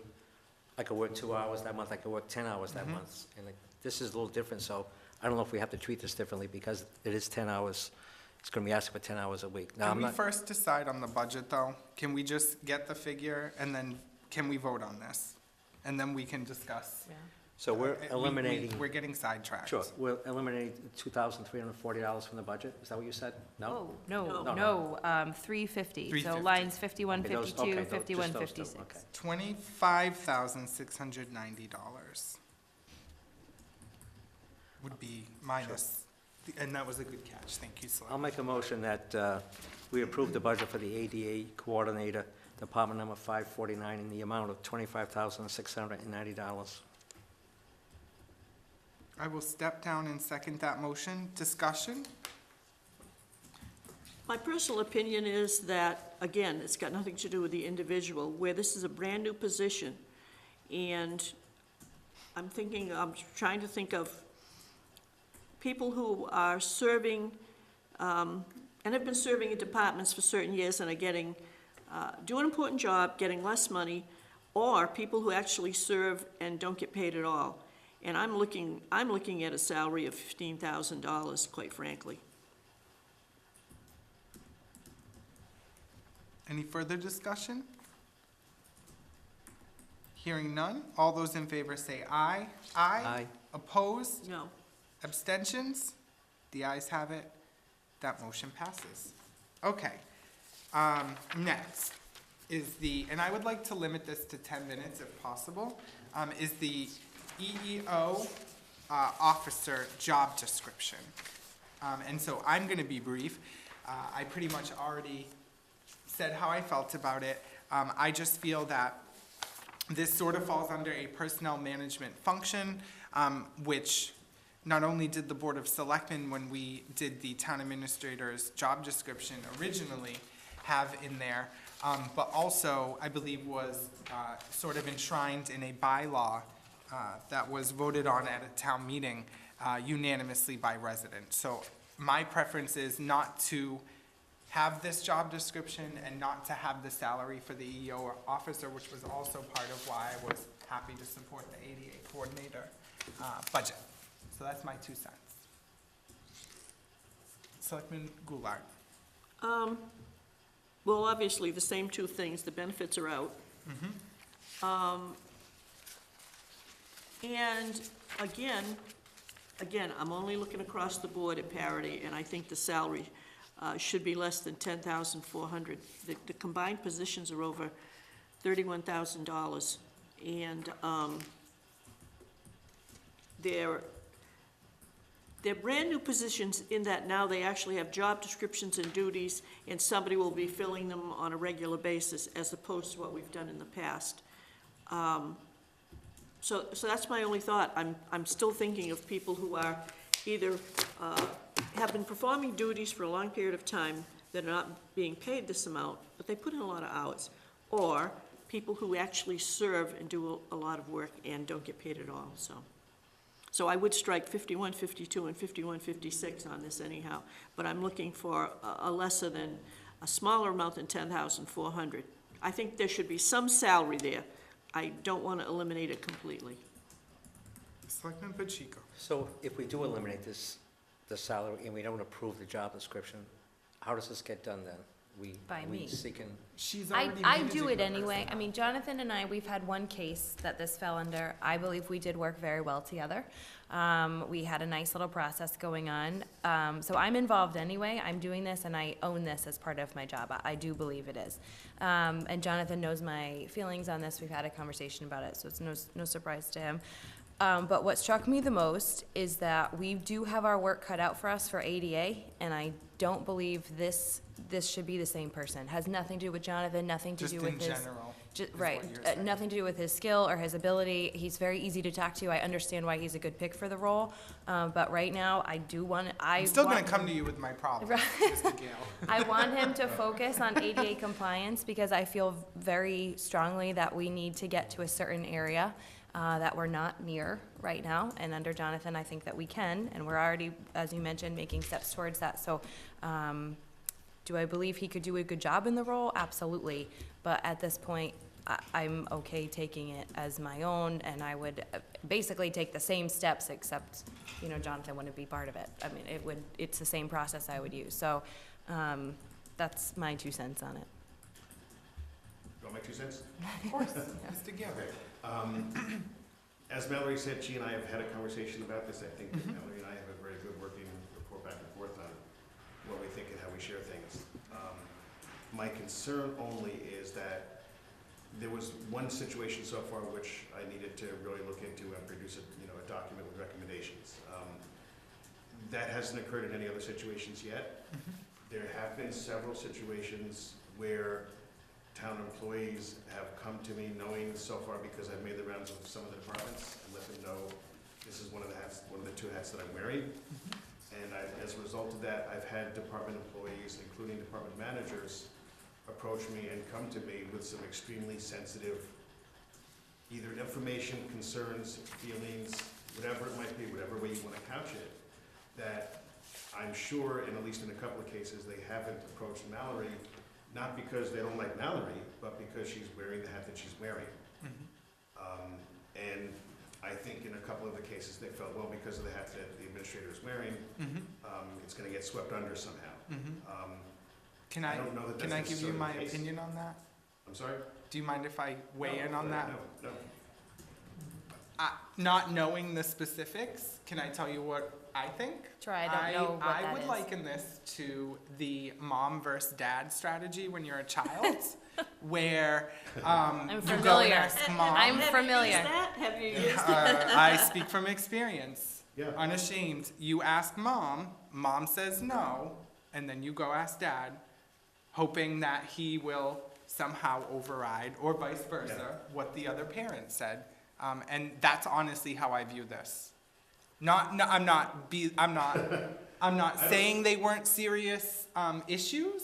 I don't know what That's they are. just- I can't share, and you know that. Of course, What I can tell you is absolutely. I've had people, including department heads, in 2 cases I've had 2 department heads come to me who were in uncontrollable tears. And they're over serious situations that so far,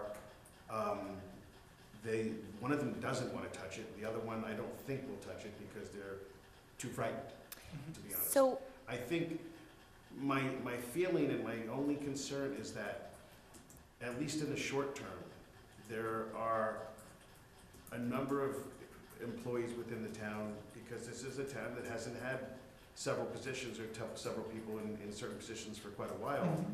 People have felt, I don't know what the word is I'm looking for. One of you can help me out here, but they felt like they can't speak up. There's not a go-to person for certain situations, and Mallory may ideally be that person for it. I don't mean it as the he said, she said, or brother, sister, mom, and dad. I don't even know if it necessarily generally would require the number of hours that I put in there. I think so far, if I were to tell you what I've done, I've probably put about half of that amount of time per week into doing what I have to do, and that's mostly meeting with people, or talking to them and having long, very long, in some cases, telephone conversations. I guess I just feel very strongly that when that town meeting happened and then that bylaw was approved, I really felt like that was not me speaking, although I did support it. That was, by the way, so I didn't know anything about it. I understand. I really truly feel like that was people saying, this is who we want to handle issues involving personnel. That's my interpretation of that, I also, rather than it worries administrator. me, like now that we have these 2 serious allegations, I know nothing about them, but if it doesn't go beyond you, because I don't know, they don't want to explore it, is the town now not being a responsible employer by investigating whatever that claim is, by reaching out and trying to address the issue? There's other ways that these issues can be addressed. But how do I know? I represent the employer, right? They're the people I represent. So when I'm here and I don't know about a problem, but they've reported it to somebody who's appointed in this position, and the town, the organization, is not taking action, I think MCAD would have a problem with me not taking action to try to rectify the situation. I do. I think that they would come down and say, shame on you, town, you should have had the opportunity to sit down with the employee. And I would say, yes, I should agree. have, but I didn't. And obviously, just so that you know, anybody who comes to me, one Right, of it's my first things is obviously to recommend that they have a conversation with you. So, but if they don't, But if they don't. are they technically reporting to the town? Here's the big question. Are they technically reporting to the town even if they don't come to me? No. Because They have the right to ask me in confidence. and they're, like, that needs to be written somewhere. I don't know. I want to explore that. I can because- find that for you. Right. I'll get that to you. That shows you what the do's and the don'ts are. Yep, I would because- love that. I'll get that, definitely. Just because, yes, No, it's important. I'm I agree worried with you. It's extremely important for that, them to and know like now here we are in the what record, protocol is. you know, we have this on there's 2. I don't know anything about these. So that's concerning to me. So we have, if it's okay. Yeah, I'm sorry. I'll No, stop no, talking. no one, please, everyone stop apologizing. This is a fluid I'm discussion. a repeat No, offender. I don't know, and I can also. My I job's wanna know, just kind of trying to guide us I in I a didn't know, time-efficient manner. and when I preface this, that there was anything in a bylaw or any other format or in. It was literally It's, just it's the approved. October 2018 yeah. meeting It's where sorta new, it Mr. says the Gale. town administrator manages the day-to-day activities of the town. That's the Okay, sentence. I just didn't, Just FYI, I wasn't. No, trying no, to- and I wasn't looking at it as a, oh, this is supposed to traipse on this. You're a good person, and I know that was not ever your intent. I guess my recommendation this evening is to not approve the job description, but to keep in the back of our minds that we might want to add this to the town administrators if we feel like delineating specifically EEO functions. My other suggestion is not to approve the budget because these duties, in my opinion, fall under personnel, which falls under the budget that our town administrator already works under. So those would be my recommendations this evening. Yeah, I think the town administrator brought up some valid points, so I also concur with what you're saying. I'm not prepared to vote on this budget for this position, as well as the job description. And I'm not saying to the public and to Mr. Gale that this isn't something we won't come back to. I'm just saying, I feel strongly that the people spoke and sort of this falls under her function. And honestly, my other, so I work at a big company and we have a lot of issues with I'm not saying that this is what happened here. I'm just saying the more people that there are involved in a process is more opportunity for miscommunication. And so just for the sake of streamlining personnel management, it does make more sense to me to have the quote-unquote EEO officer, and those functions fall under personnel management, which falls under the town administrator. My apologies. I hate that timer. That one like scares me. Like, It scared me actually out, just get now. I had out. forgotten about it. So I want to open this up to both of my colleagues for sort of like final remarks, Yeah. questions. I think we have to revisit the duties of that position and whether or not it just goes to a town administrator or that we include somebody else. But I think the town administrator brought up some valid points about Absolutely. perhaps liability to the town. And I do understand what Mr. Gale is saying, that sometimes they wish to speak to somebody else other than the town administrator. They may see her as running the office here and may not feel comfortable talking to her. It's something we have to think about, but I'm not prepared to vote either on the budget or on that job description. Did you have anything, Selectman Goulart? Yeah, I'm going to do a complete about-face, because I heard things here tonight that I'm really concerned about, and I'm not looking for details. Having held this position and never had to deal with an EEO complaint, it's a very serious position. My major concerns are that I heard some things here tonight that seem to be of a problematic nature. I'm not ready to establish this position. I don't think we have to write it into the town administrator's job, because quite honestly, there's that bugaboo that says on anything you're assigned, and you're doing it now. Correct. I just raised that as a possibility. Right, no, If we felt like we right. needed to do And, that. well, I'm just explaining why I'm doing a complete I didn't mean to reversal. interrupt. Instead of Yep. reducing this, I'm saying, don't establish a detailed job description at this point, which means there is no budget for it. Correct. And that it should fall, for the time being, under the town administrator. My concerns are that, number one, EEO, equal opportunity employment, equal opportunity, it's talking employment. This isn't like discrimination, meaning ADA. And number one, any union employee does have an out, because they have a grievance procedure, and if they feel that they are not being properly treated, they already have an out. I honestly believe that any employee who feels that they're not being granted equal opportunity could speak to the town administrator, or quite frankly, come to the Board of Selectmen. But now that, again, without getting into details, I'm hearing things tonight that I've got real concerns about, and if I were holding this position now, I would be saying, wait a minute, guys, this needs to be looked at a little deeper. Don't make the changes now. Let's let things stay the way they are. And down the road, if that title is incorporated specifically by duties in the town administrator's job description, contract, whatever, that's a decision that the board can make. And I don't, quite frankly, if people have concerns and they've expressed them to Mr. Gales. But my other thought is, so where is it gonna go from here if the town doesn't know about it? And that town means town administrator and this board. There's gotta be input to try to get something resolved. So right now, I would support, just leave it the way it is, and whatever's out there right now, it needs to be worked through. And maybe if these things are worked through, we can all say, okay, now we need to look at this and come up with a procedure or whatever. But, so that's my reason for doing a reversal. Yep, nope. I think, and I'm to some extent going to agree with what Ms. Goulart is saying in the sense that we're putting in place right now a process already for some training for town employees, all town employees, that will cover some of the areas that would normally be under that purview.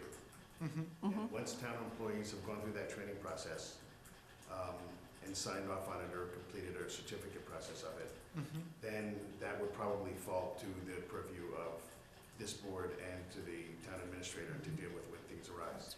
Okay, so here's what I'm thinking, based on what we have decided tonight. I think, and this is not meant to be a negative for Mr. Gale, but I do think, based on the feedback tonight, that we do need to, correct me if I'm wrong, Madam Administrator, rescind the appointment. My other issue, real quick, is just that this email box is for both ADA coordinator and That can be fixed. EEO.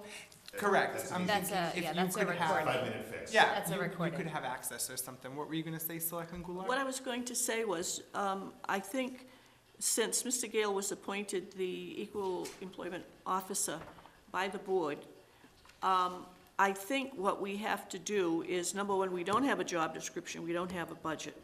And what I would say is that duties and responsibilities for EEO would be, for the balance of this year, June 30th, would be shared by the town administrator and the designated EEO. In other words, they could work together on things. If they're going to share information, and if we're going to be dealing with situations, we're going to be looking to them for recommendations. But I think when we get ready to do annual appointments, if we still don't have a specific job description and budget, which we won't have a budget, I'm quite sure, that's when I think we formally should say that the EEO responsibilities for the upcoming year will fall to the town administrator, which doesn't preclude her from saying to him, Jonathan, I need some advice, excuse me, Mr. Gales. Mr. Gales, I need some advice. That can still happen, okay? But that's what I'm thinking right now. One more minute on this, because it is now 8:20. I would just like to know what your position is on I'm that. actually in full agreement with Selectman Goulart. That's exactly we're how gonna I leave it feel. as- And I would like So to not be able to rescinded. kind of get a debrief, if I Okay. could, Yep. about those two claims and So explore not them. rescind it, not approve the EEO officer budget or the Right. So we're taking job no action. description. We'll just get together as we Mr. have. Chairman, I'm ready to make a motion. Okay, thank you, Jonathan. I appreciate You know it. that. Yes, thank you. Okay. Yes, yep. Mr. Chairman, I make a motion that we not act on the job description or budget for the EEO officer for FY '20. I'll second that motion. We have a motion and a second. All those in favor say aye. Aye. Opposed?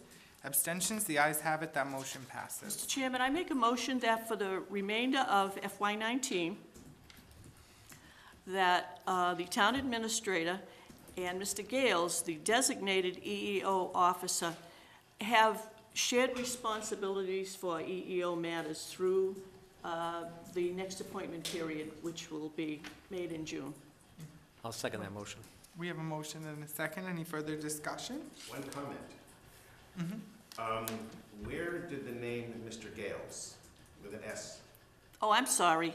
I'm only asking because more and more people are calling me Mr. Gales. No, Oh, no. because of Pat. It should He's be a reflected Patricia in there as Gale. Gale, G-A-L-E. Yes, there is, well, Uh-oh. Mrs. No, Gale, this Mrs. isn't. Gales was Just here for earlier. correct- Yeah, so you So, have another person in town, Okay. Gales. Yes. Clarify this for your motion. Yes, and the spelling is G-A-I-L-E-S, so I'm sorry that I, No, it's okay, I got No. it. You get the motion The All record those in reflects. favor say aye. Aye. Opposed? Abstentions? The ayes have it. That motion passes. I'm going to call a 2-minute recess. I should have stopped when I called you Jonathan, but I wanted to be more formal since we're in a meeting. No problem. Okay, Mr. Clerk, what do you want to do? He's gone. We're gonna adjourn now, We could. Is that a form of a motion? and we all rush out of here, and he comes Yeah, he back, and comes there's back, no one here, we're we not say here. goodnight to Cable. And he's just left here.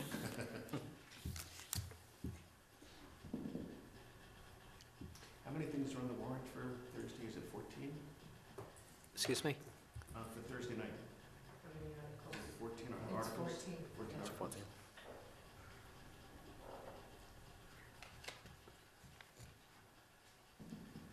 We'll be going through those articles soon, tonight. I'm gonna step out for a little while to make some returns and calls. Sure. But I'll be around. Yep. Thank Yep, you. that's fine. Okay. Mr. Gale? I- Chico. Yeah, I'll probably call you Mr. Gales a few times myself, so. You know, it's okay.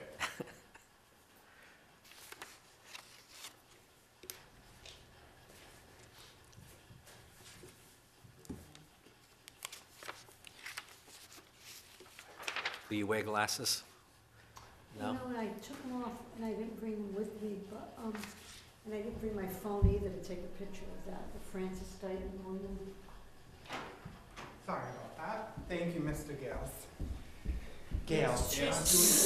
You did it too. You're getting it in my brain, Selectman We're Goulart. gonna put a jar on the table, and every time your name is wrong, they're gonna drop a quarter in it. It's like a swear job. Don't worry about it. That plaque that you were looking at, that framed, I should say posted, that's the woman that this town was named for. It's not just you, no, I'm okay. You could have gone all night. On the old model farm. Third of my Previous coffee. to that, it was Captain Thomas William Phillip. Previous to that, it was a woman that had died. Wow. According to Elaine Bartlett. Oh, okay, wow. But she So we finished everything, Mr. Chairman. We've Yeah, been we can waiting start. for you. I can Yes. take notes Okay. until she gets back. Okay. I made the second on the motion to adjourn, so. Oh, Any okay. So we're done. All those in favor say. All right. We are going to go back to WAGs, and if it's okay, I would like to limit this to 5 minutes. You can have a minute if there was something you didn't add before that maybe wasn't in the correspondence we had received. So if, Correspondence was pretty thorough. sure. I think so too. But the public may not have read it, so I was fine with it makes sense, or else they would have not known what was going on. At this time, I'd like to open this for discussion. I didn't get to hear any opinions from this side of the dais, so Selectman Goulart? Questions, I will comments? say that I'm quite sure it was the Monday following your event. I was at the office next door, and I was told that there was some damage done to the floor upstairs, and I said, I want to see it. And when I went upstairs, there were yellow stickies on the floor. Now, I don't know if when you got there, there were the same number of stickies in the same places. We also owned a dog, and I also had hardwood floors. I believe that some of the marks had been buffed out, because that's how I used to maintain my own hardwood floors. I never had anyone come in, but I also had like room-sized rugs, so the hardwood floors weren't completely bare like it is next door. I don't think that there was any mean intent on the part of Mr. Agia or Mrs. Aaronstein or anybody else that may have been involved. I was quite concerned when I heard a dog was allowed in the building. I mean, we have signs out back that they're not allowed. Outside. Exactly. And that somebody would bring a pet that was not a service animal into a public building without permission surprised me. I even know what the strict rules are on the T. And, I mean, they're strict, except for service dogs. I was concerned about some of the insinuations. It was clear to me that as this time went on, things started to get heated. I can only speak on exactly what I saw when I was there. And what I saw, I considered to be dog marks. Whether or not they were, the facts I know is, yes, there was a dog present, okay? To hear that a dog sat entirely in someone's lap the entire time and it was held on to, that surprises me.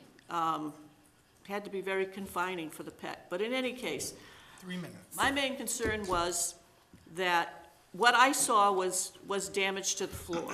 Some of the damage or scratches, whatever you want to call it, marks, were eliminated maybe by the cleaning crew that would normally clean the building with buffing. That was my thought. There were some marks left that they couldn't buff out or polish out or whatever they were doing. The other thing I will say is that building next door is like a brand-new home to most of the people who have been involved in the project from day one. I've spent a lot of time in the building. I didn't do any physical work, but I was there taking pictures and all that. There was a great deal of pride 2 minutes. and workmanship. You still have to speak. And I just think that that may have led to it also. And initially, you said you were gonna cover it, and then you weren't. That's your decision. I never said that I weren't. I don't know if I'm allowed to speak, but I never said, even when I sent the letters to all of you, I said I expected no recourse and no response. Well- I never said that I wouldn't pay, Well- but I did want my piece stated, because I will still go on the Okay, record. The dog's then that's a not misstatement by me. But the fact that you offered to have outsiders come in indicates to me you felt you should do something. But again, that's up to you. But again, my concern is the dog that was allowed in the building, which precipitated, in my opinion, We have everything. 1 minute. So I'm just gonna leave it at that. I'm I not gonna agree with point you, fingers and say, you shouldn't have done this, or he shouldn't have said that, or somebody else.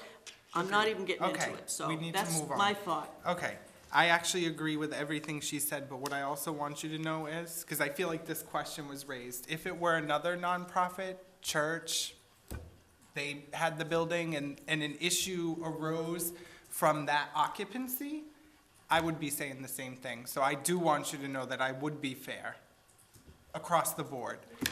So that is my 2 cents on that. Sir?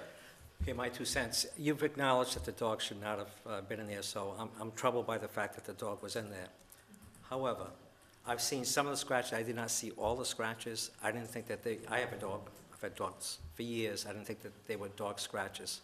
I did not go into that room that someone had indicated those were bigger dog scratches. I did not see that.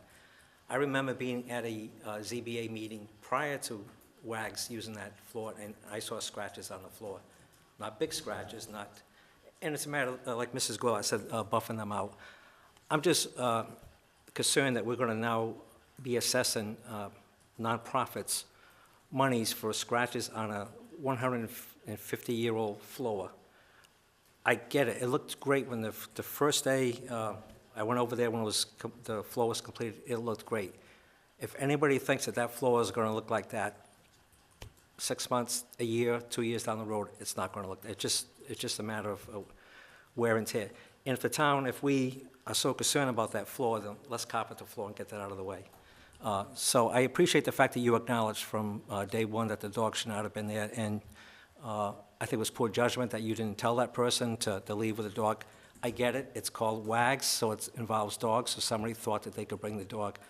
So I personally don't think we should be assessing any money to this group. What are we going to do every time somebody rents it?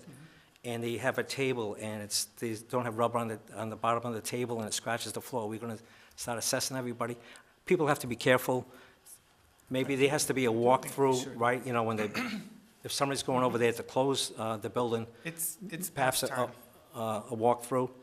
So I'm not in favor of a nonprofit being assessed $125. To answer your question, yes, profit, nonprofit, if I sign an indemnity agreement and I don't return the property to its original state, I'm liable. And I know I'm liable, whether I'm for-profit, technically I'm not for-profit. My error is that I didn't do a walkthrough prior to using it. To know. So I could have demonstrated that they pre-existed our placement there.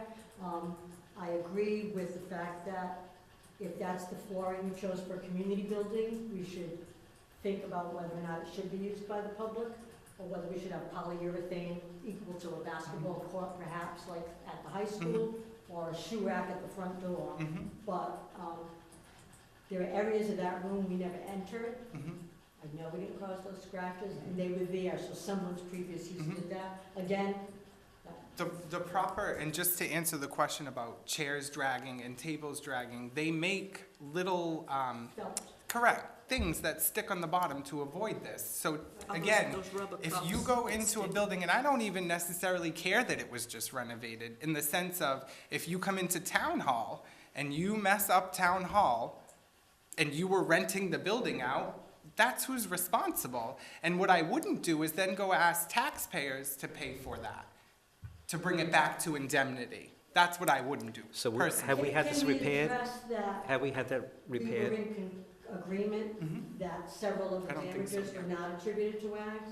Correct. That in the walkthrough, we were in agreement that several of the damages were not attributed. There's gonna get scuffs. I mean, people, there'll be people with heels on, for example. Like, that will happen. I get that. But I'm just talking about when the building is exclusively in the possession, if you will, of an entity. Now, I want to also say, I hope you continue to have your meetings there. I really do. And if there's something you need from me or from the board, let me know. This is my first and last rodeo. Thank you very much. Mrs. Spadano, I was going to say exactly the same thing, that if you choose to use the facilities again, as you had planned to from the beginning, up front, everyone has to know, no pets of any kind except service animals. You know, this event is not as the situation was when we had some problems here and we said no more powwows. That has completely done a complete change. We had a powwow last year, and we're gonna have more. Yes, there were some hard feelings, there was a lot of bad press and everything else, but I will also tell you that both the Indigenous representatives that were there that weekend were at our open house and embraced the town. And the people from the powwow, same thing. So I'm certainly not saying, but I also think that the town should draw up some rules, and they should be posted appropriately. And the first one's gonna be no animals except service animals. But certainly, I encourage you The service animals should wear socks, though, just fair warning. to use it. I really mean that. That was the first question I asked, was it a service animal, Yeah. when this was brought to my attention. Okay, so I'm entertaining motions pursuant to this agenda item. Relative to? Relative. Yep. To the damages, or to the what? Whatever motion you want to make. What motion do you feel? I'm not going to, I don't really have a lot of comments. I think I've had If we my don't make a motion, conversations then, with her. If you don't make a motion, then it stands. correct. I'm not gonna make any Okay. comments, so. It is, no more discussion. I just want a motion, and we're going to act on something right now. I want to make a motion that we set up rules for anybody who's going to use the old town hall. I'll second that.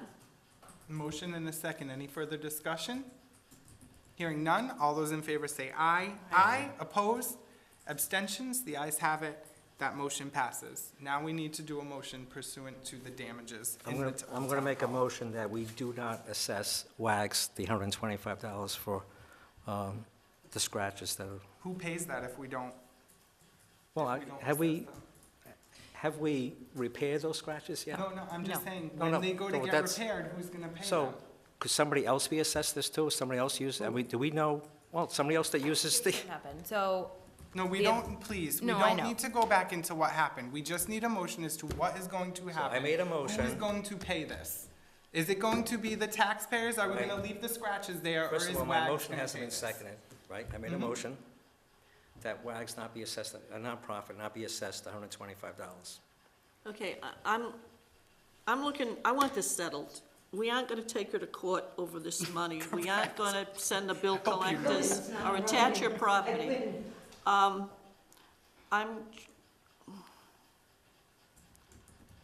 We need All to right, break through the I'm- paralysis. all I right. believe we can do it. all right, let me see if we can get this one done.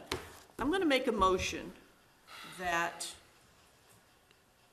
for this particular instant, that the town cover the cost of repairing the floor scratches, and that, based on, and this is a comment, based on we already passed the thing about rules, and that henceforth, anyone wishing to use that facility that is not a town entity will be given the rules and regulations prior to them filling out the application, and they will sign and accept full responsibility for any damages.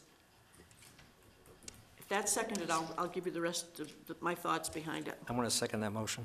We The have a reason I'm- motion and a second. All right. Literally 1 minute, All right, please. so what I'm saying is, if we put this in place and we vote to do this, it is the responsibility of the person or organization, their representative, that want to rent the property, to do a walk-around prior to and a walk-around after with a town official. That's part of the conditions of renting the property. And we will get this into a policy. Yes. Can we also state for this conversation that the action taken tonight in no way has effect on any future damage that may happen at the town, in the town facility? Okay, let's pass this one first. We got a motion and a second, so let's All do those in this one. favor say aye. Aye. Opposed, abstentions, the ayes have it, that motion passes. So just say that again so I But can, I just don't want this to set a precedent that if you're a nonprofit and damage occurs, there's even a disagreement, Okay. even if that. Okay. What is the motion we need okay, to I make a motion that regardless of the status of an person or organization wishing to use any town property, okay? That's any town property, Correct. indoors or outdoors, Great. that they will be responsible, as I just put in the previous motion, and this is not setting a precedent. Thank you. I will second that motion. We have a motion and a second. Any further discussion? My only intent is to get this resolved to, Yep, this is a understand. one-shot deal. yep. All those in favor say aye. Aye. Aye. Opposed, abstentions, the ayes have it, that motion passes. Thank you very much. Thank you. Okay. 192, public buildings, 2 minutes. As I indicated in the beginning of the budget process, I wanted to bring this back up before you, because what we did is we went through the entire budget, took out the energy and non-energy lines from the various departmental budgets and stuck it in here. When I totaled that up, it was $91,000. I do not believe it needs to be $91,000. So you have this extra column here tonight called TA Rex. That's me telling you what I think it could be. $80,000, in my opinion, is a conservative estimate. In my notes, I had always thought $75,000 to $80,000. I asked Linda McCarron in the town accountant's office to let me know how much we spent with National Grid the previous year and what we spent up until now. There are, of course, some unknowns with the police station being a larger facility. That department does have some energy costs for that reason, but I believe that $80,000 will definitely do the trick for next year. Okay. That's just to give you an update. Question, Selectman Pacheco. So we're reducing the budget that's before us. You don't have to. It's just to give you If we an go along with update. your Right. recommendation, it'd be reduced by $11,750, is that correct? 15,000, around. No, If you only, so I made some other changes. 176 Yeah, I'm to just talking about- 161. 5210. I gotta do the math on that so you take it out by 11,750, Mhm. yes. I did make some other changes, based upon our discussion with Highway, budget 422, taking on property maintenance costs. So those are my recommendations. I'm not asking you to modify really any of your recommendations. I just wanted you to be aware that mine are going to differ by a significant amount Mhm. because of, now that we're done with the budget process, I can have a Yep. good handle on. What's the new Selectman total Goulart. dollars we're talking about? Is it 161? Correct, that's the total. Right. That takes all of my changes in. I don't have any questions. Selectman I can- Pacheco, do you have a, oh, I can support that. okay. Do you have another question? No, I don't. All right, I'm entertaining motions. Mr. Chairman, I move that we approve Department 192, Public Buildings, total budget, as presented, $161,000. I'll second that motion. Discussion? Hearing none, all those in favor say aye. Aye. Opposed? Abstentions? The ayes have it, that motion passes. 215, 215 is 2 back- minutes.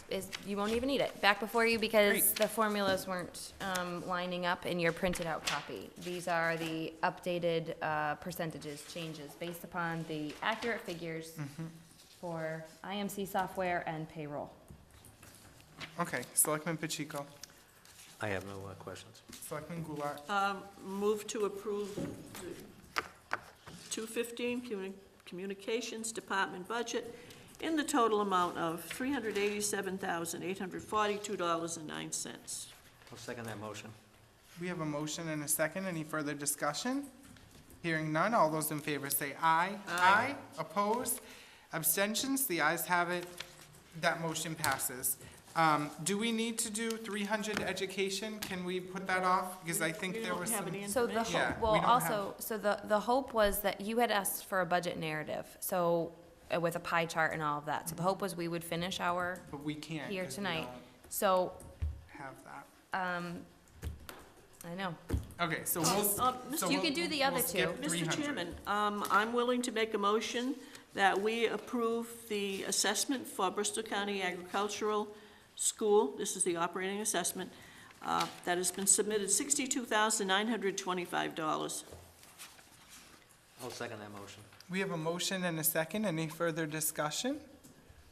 Hearing none, all those in favor say aye. Aye. Opposed? Abstentions? The ayes have it. That motion passes. Mr. Chairman, I move that we approve the Bristol Plymouth Assessment and Transportation as submitted, $671,374. I'll second that motion. We have a motion and a second. Any further discussion? Hearing none, all those in favor say aye. Aye. Aye. Opposed? Abstentions? The ayes have it. That motion passes. I'm going to make one more motion that we delay action on the DR capital and operating budgets until we get some numbers from the school department. I'll second that motion. All those in favor say aye. Aye. Opposed? Abstentions? The ayes have it. That motion passes. OPEB 919. This is, just so you're aware, shared on another budget, so it was 4 budgets, I think they start at 916. And this is level funded from last year, I believe it's $35,000. Selectman Pacheco, any questions? I have no questions. Selectman Goulart? No questions? I have no questions. I am entertaining motions. I'll make a motion that we approve the budget for 919 OPEB as Second? presented to us, $35,000. All those in favor say aye. Aye. Opposed? Abstentions? The ayes have it, and that motion passes. 2 minutes, we have a new request, 40B Committee. You do not have Selectman a, Pacheco. oh, I'm sorry. No, it's okay. Yes, I can just, I can say that the ZBA, excuse me, the 40B, I've got all these different hats. The 40B committee has recommended a budget of $1,200, $100 a month. Now, we also understand, What is that for, Selectman Pacheco? That is Is that for- salary? Is that materials? it's a salary for I'm not sure what the title will be, but perhaps a secretary for or administrative assistant for the 40B committee. We did have a conversation, I had a conversation with our town administrator regarding the possibility of having a warrant on our annual town meeting that would possibly, seniors could work off some of their taxes. Now, there are state guidelines on this, so I haven't really taken a look at that. So and this was brought up at the 40B committee today, and it would be our interest if the town does pass this and allows taxpayers to do some work for the town. It's at the minimum wage, which would be $12 an hour, that we would utilize that for us. So this was, we proposed this budget of $1,200 just in case this doesn't happen. We don't have the warrant ready for the annual town meeting, or it doesn't pass, that we would have this $1,200. All right. So we're hoping that passes. anyway. Okay. So that's our recommendation. Questions, Selectman Does the Goulart? 40B committee have a clerk? Yes, we do have a clerk, yes. Is the clerk able to take notes? The clerk is able to take notes, yes. This is more than that, though. This is organizing. Yes, I but- didn't mean Yeah, it yeah, no. pejoratively. I Preparing the apologize. agenda, going over specific items. For example, we discussed today, and we will continue to discuss senior housing. So there'll land- be, okay. So they still work. It is nowhere near the work that we just had done with the housing production plan. That involved a lot of work, so that's why we're thinking perhaps 4 hours a month, but we're not positive of that. This is, as you probably know, the 40B committee has never had a budget, so. But the committee, so I'm going to support this tonight, and one of the main reasons why I'm going to support this is because I have also been a proponent of supporting modest budgets like this for newer committees, and the 40B committee has been around for 10 years. longer than I've been in the town of Dayton in a public official capacity, so I have no issue with this. Selectman Goulart? My thought is that My apologies. we put this under the Board of Selectmen, like we've done a couple of other new With the other committees. newer ones? Yeah, I- not a that's- separate line.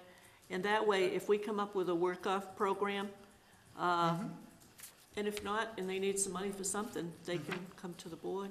So let's do, I guess we could do it in I'm okay. one motion if you want, Selectman Goulart, to approve the budget, but also to put it under the Board of Selectmen's authorization, discretion. Just a Oh, then we question. would have to revote all So those other can I things. just take 1,600 from another line that can absorb it and put it in? 1,200. Well, I'm giving the No, you person a can't have raise. 1,600.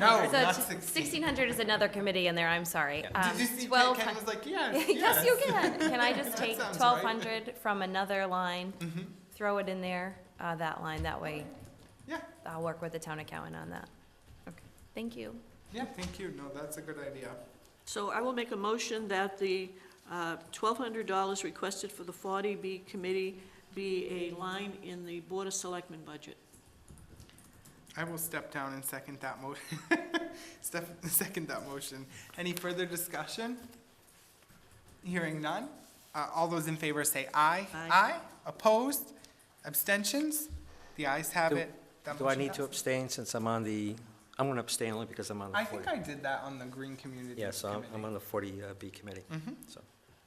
Well, we appreciate that, and thank you for bringing this to us this evening. Mr. Pacheco, Selectman if that goes Pacheco. off one more time, grab that mallet. You're not alone in We need those a thoughts. different It's supposed ringtone to be there. annoying, because you Well, know it's what's scary. more I annoying. jumped It's- every it's time. annoying. Over time, yeah. It it's more sounds like annoying. an emergency vehicle. Yeah. Okay, town administrator's report. Okay. If you can do this in under 5 minutes, I would be really talk forever fast. grateful. DER is the Division of Ecological Resources. We got a grant, $96,000, or $92,000, 346, something like that. We went out for it. We are rocking and rolling on it. We have our plans almost.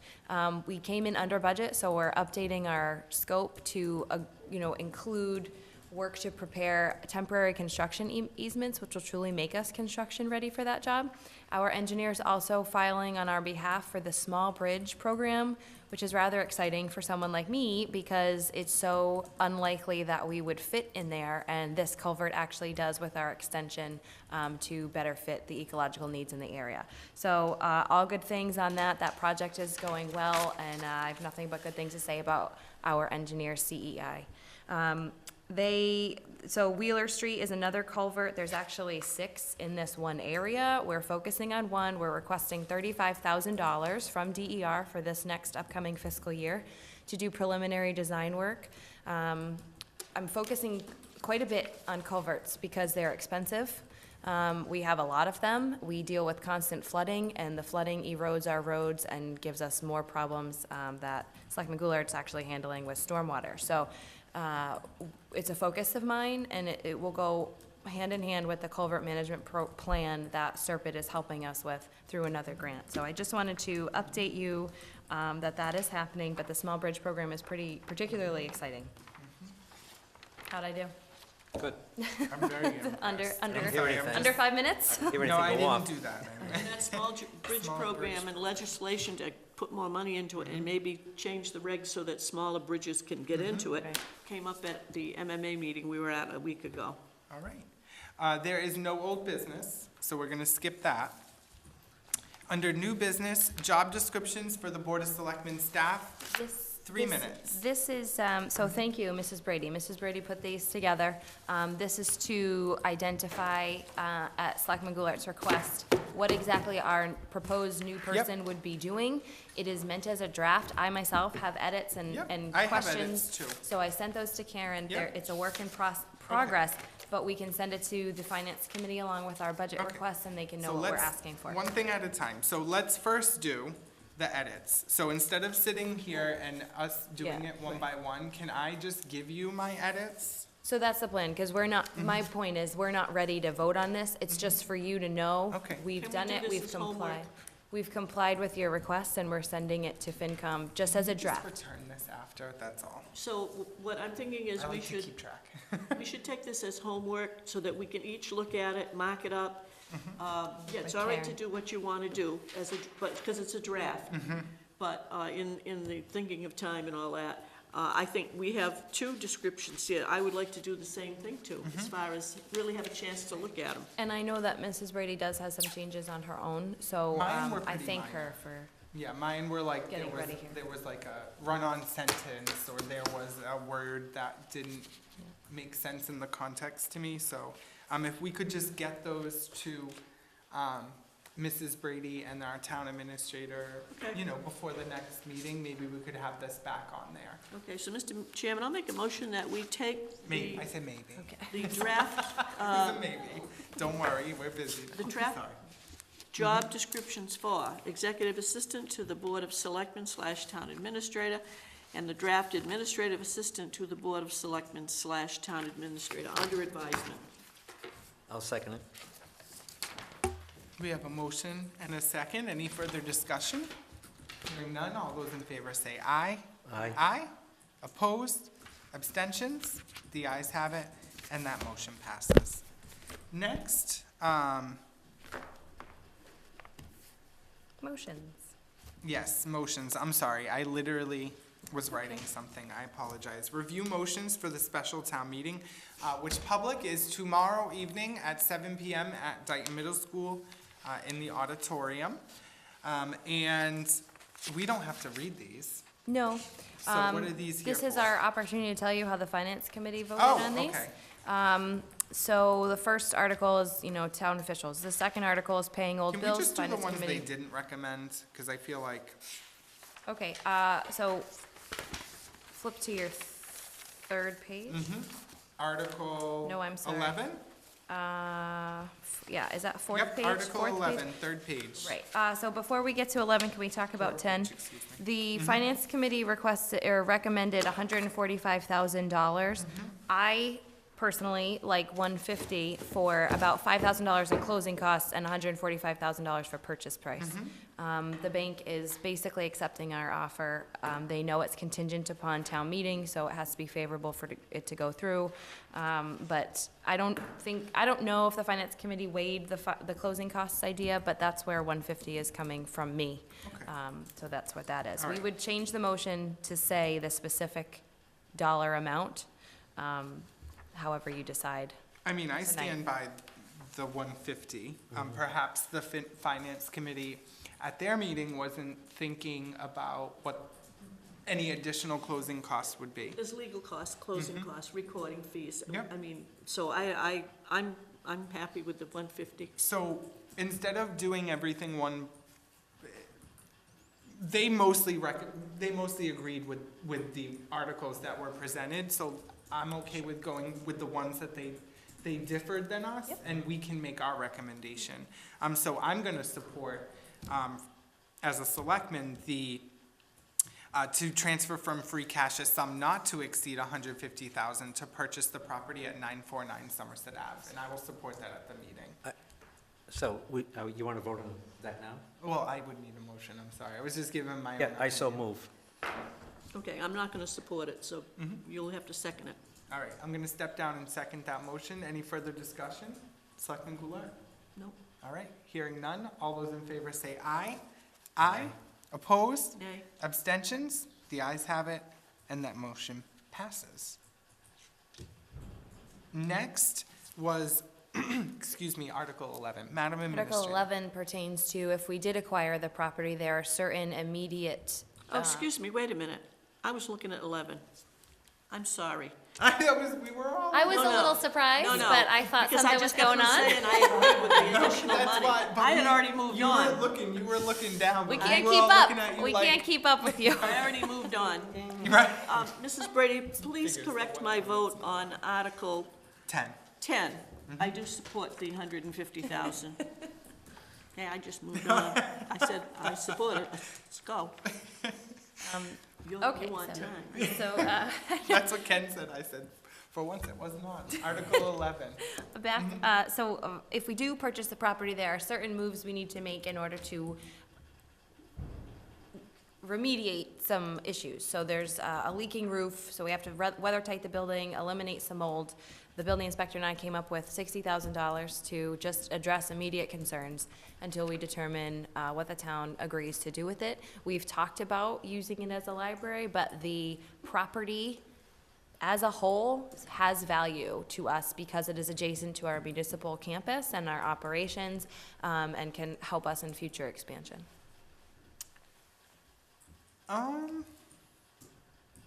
The Finance Committee did not recommend. Sorry, public. I'm No, yes. So the Finance Committee did recommend the money to purchase the property, but did not recommend the money to sort of restore, because it certainly isn't a Correct. renovation.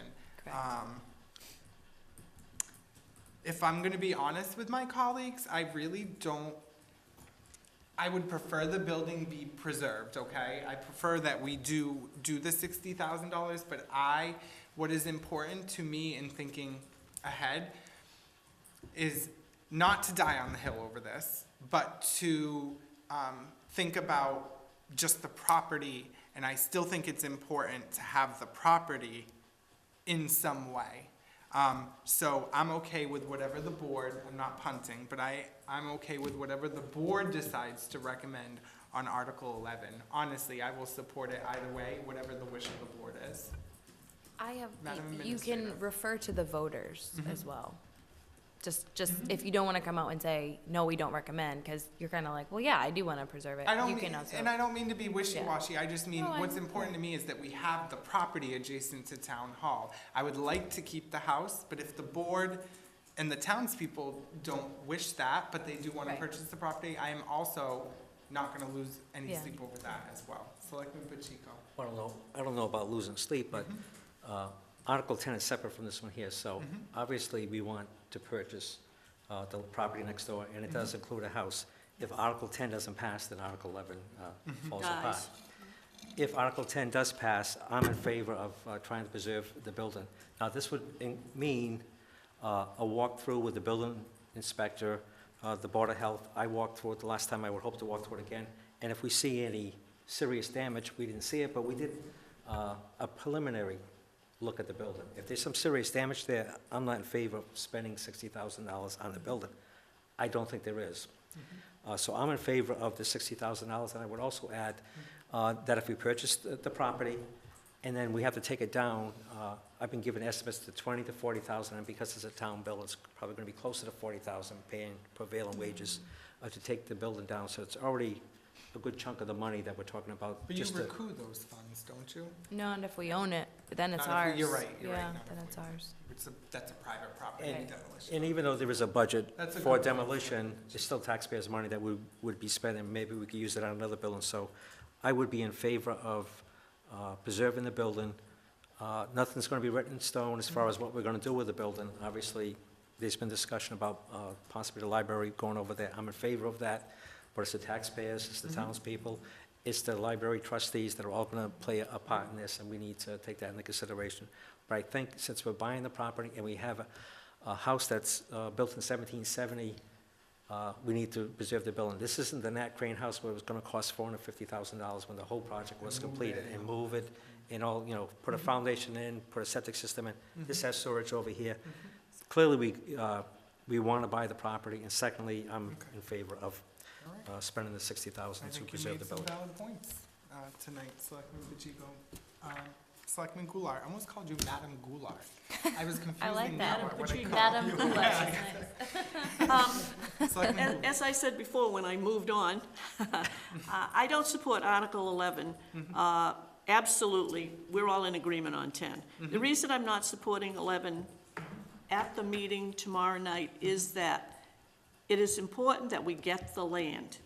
We do not specifically have to act on this. My personal feeling is it needs to be looked at again. I think we're gonna get a feeling tomorrow from voters. If they approve 10, then we act on 11 and they say no, that's clear. But the other thing too is, I can tell you that if we buy the property and we have to demo that, if you will remember, because you were there, we inspected 5 buildings on Wheeler Street. We put that out to bid. It was around $27,000, and they were all spread out. It was a big area. So I don't think it will take half the money to demo it. We put it out to bid. And if by any chance we get the land, but they don't support the money to put a roof on it and do whatever else, we've got to come back for money to demo it. We'll have time to put it out to bid. Or we can come back to the annual town meeting with some other proposal if it's standing there. So I'm just saying, tomorrow night, I'm not going to support this because I think we have other options that may be considered. That's where I'm coming from. Okay, I am entertaining motions, right in the middle. I'm going to make a motion that we recommend to the townspeople Article 11.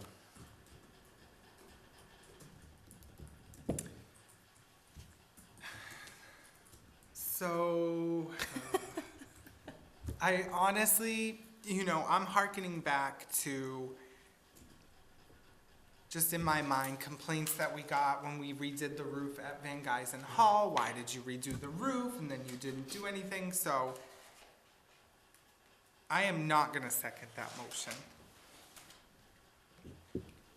It still leaves options. If 10 passes, we've still got options.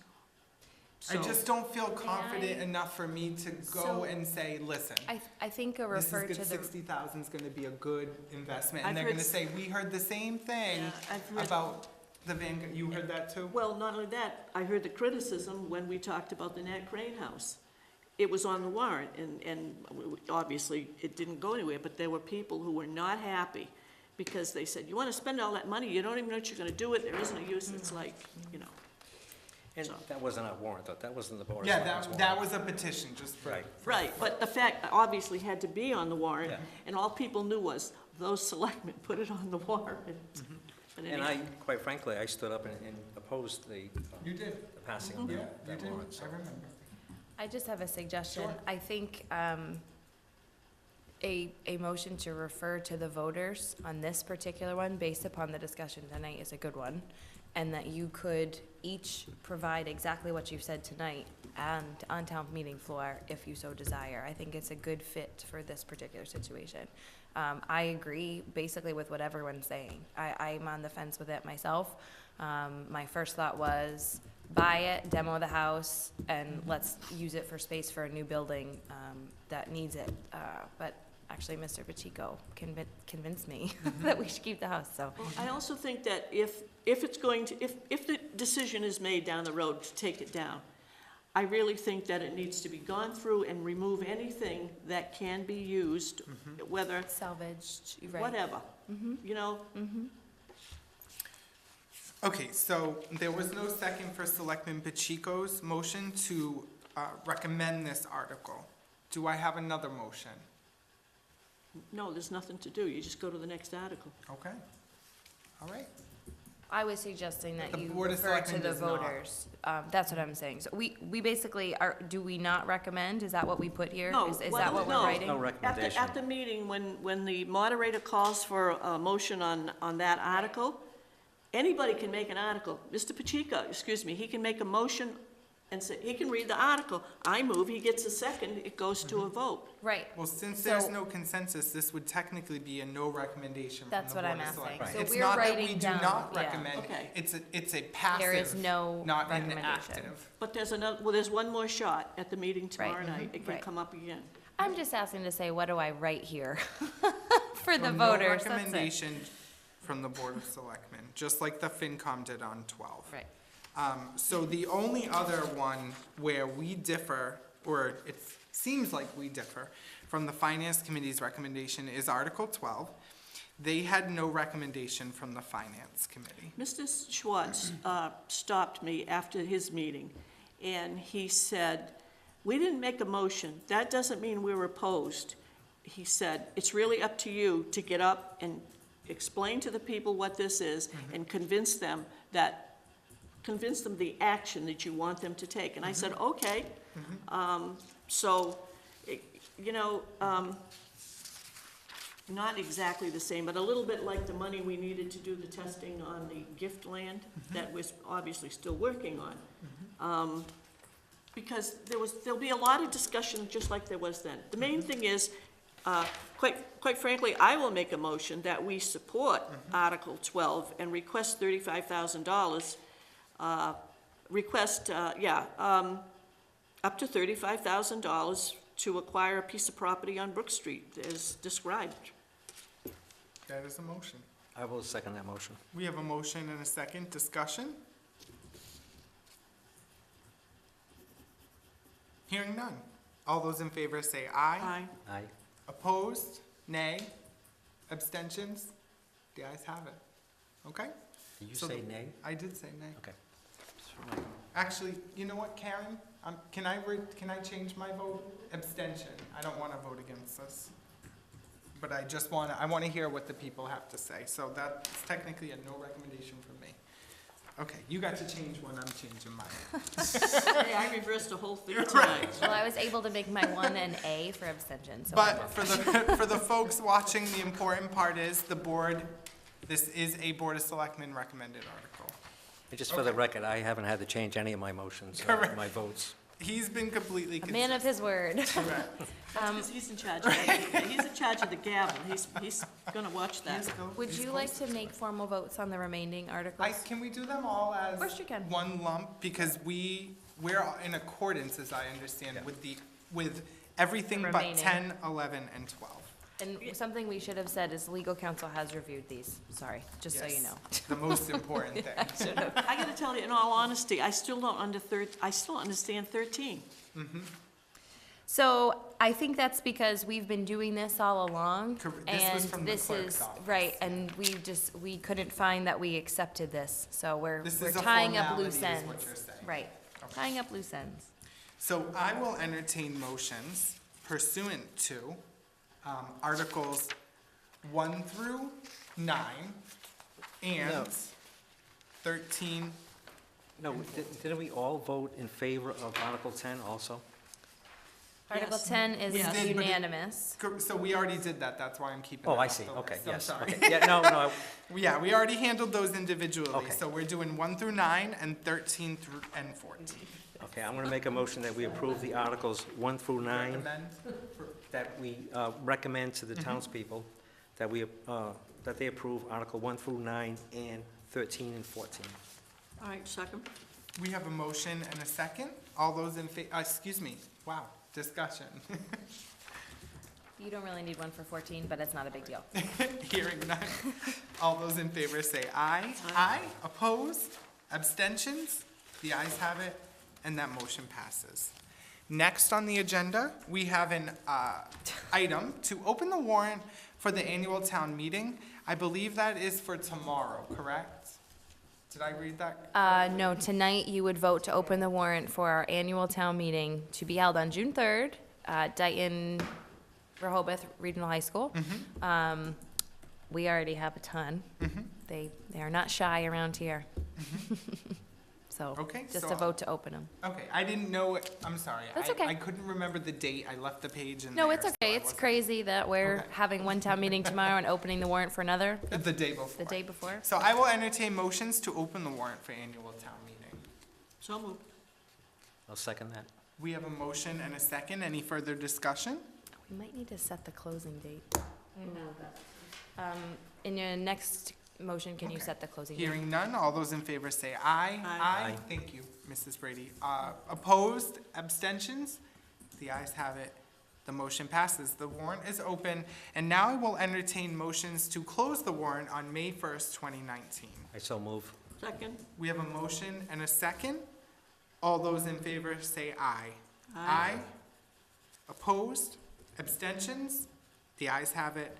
That motion passes. So just to all of our residents, to department heads, to committees, boards, volunteers, the warrant is now open for the June 3rd, 2019 town meeting. It will close May 1st. Nothing will be accepted after May 1st. No reasons will be allowed. So that is a firm date. Okay. Under correspondence, did we have any correspondence? Okay, we will skip correspondence. Announcements. The curbside textile recycling program will begin on April 1st, 2019. And I believe everybody's gonna get something in the mail about that. In the mail, plus a bag. It's gonna Yep. be a pink mailer or pink bag. The so- bag is pink. pink. Okay, The mailer is colorful. thank you. So be on the lookout.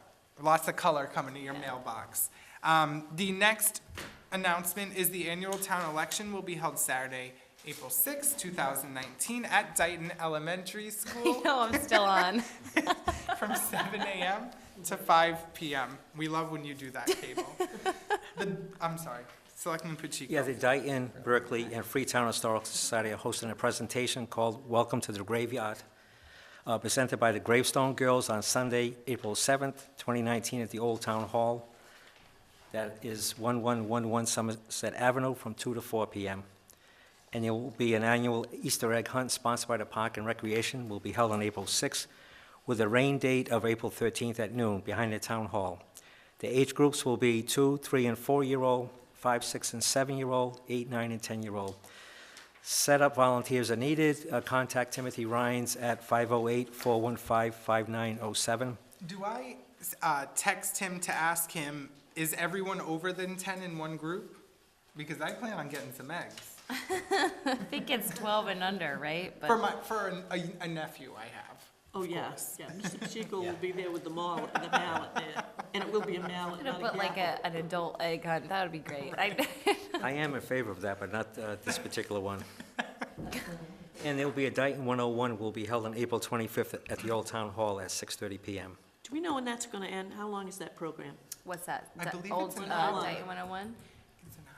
I always thought it was like 2, but I think she's designing it really just what do you, the residents, how much they Oh, want to okay. engage it, but I could be making that up. I can take a look on the library website. and So, get back to so you on that. 6:30 and people will come and go, and if the crowd goes away, then we close And up we, shop. right? Okay. I just want to encourage departments and committees to please think about being there that night. The whole point is for townspeople to understand what departments do, what committees do. I suggested that they contact the Lions so they could have those giveaways that we saw in here. Those would be good. Yeah. I'm gonna be there with bags and stuff from the Stormwater Committee, and I got a couple of other things that I talked to Jocelyn about, so she's gonna reach out again, but I hope we get a good representation, you know, even if they can only stay for a short time. Okay, moving on to Selectmen's reports. I want to set this to 5 minutes because I want to be out of here before 9:30. I know we can do it. We have 50 minutes left. So, Regional Agreement Task Force. I put this on here just really for my colleagues and for the town administrator. We did have our meeting last week, I think it was, with Selectman Schwal and Mr. Solis, who's on the school committee and the finance committee. Mr. Swartz was there, and members of the school committee who are on this subcommittee were there. I'm not getting warm and fuzzies that we are gonna end up agreeing on the financial component, okay? I'm being generous because actually we've mended some fences and we got along well, but you always know what the sticking points are. You've been here, you know. You're that being it's- honest. Correct, it's gonna come down to the dollars and the cents, and a possible alternative way of doing the assessment, which probably is not gonna fly in Dayton. We told Rehoboth that, okay? What I said to Rehoboth when I left and I said this at the meeting to everyone that was there, I said, I think we can have one more meeting. I'm not feeling like we're gonna make progress on the financial end, but I want to have two components at this meeting. I wanna have half the meeting be about the financial end. If we cannot come to an agreement, I want to segue the meeting to part two, which is updating the legal language to be compliant with current law. I said I think that that's the bare minimum that we can do, okay? It's not controversial. Yeah. So I'm telling you this to see if you agree with me, because, you know, I obviously could not get your feedback beforehand. That's a violation. But I felt like the board would support that. I felt like we would support, because if we can't agree on a new regional agreement, this is the dirty little secret. The old one stays in effect. So whatever Rehoboth is paying now, percentage-wise, that's gonna stay the same, and the same for Dayton. But at the very least, we can avoid potential legal liabilities by having our language in the regional agreement map, you know, mirror what the current rules, regulations, statutes, and laws are. They seemed amenable to it, and I will keep everyone, you know, up to date on that. I would think all of the work that's been done to date, other than the method of assessment, which I agree with you, doesn't have a prayer, because the law covers it. If you go statutory unless each town votes the alternative, and they have to do it every year, so that's the hang-up. Correct. I think all the work that's been done to bring the language up to date should certainly be considered and put it in there. If nothing passes, state law supersedes whatever is in that agreement, so as long as they follow the latest version of the state law, they will not be in violation. I mean, but I certainly hope there is recognition of the work that's been done, because they've done a lot of work to bring things up to speed. And you know, and I'm glad you brought that up, Selectman Goulart. I'm not gonna belabor the point, but, we on this board make a modest salary to do this work. And on the school committee, I will say, we've all been to their meetings. They're longer than ours. They probably have just as much work outside of there, and they're literally volunteers. They work hard on that. Every time we go to one of these amended agreement task force meetings and we have changes, volunteers have to go in their spare time. A lot of them have kids in the schools, they have full-time jobs, so they're juggling a lot, and we're asking them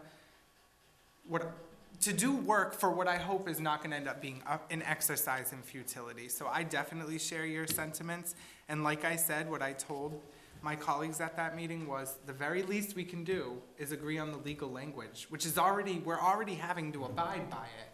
We can agree on this. Put the stuff in that everyone agrees on. I mean, Absolutely, and we'll fight about the finances like we always do on another day. And the agreement that we have right now is 1987, so clearly things have changed. Yep. So I hope that they can work out the changes as far as language. I'm gonna throw this over to my colleagues for an MMA report. I will just say to you also, the superintendent said last night at the meeting that there is going to be a meeting of that task force in April. There's So one more, there's that's one the coming last up. one. Okay.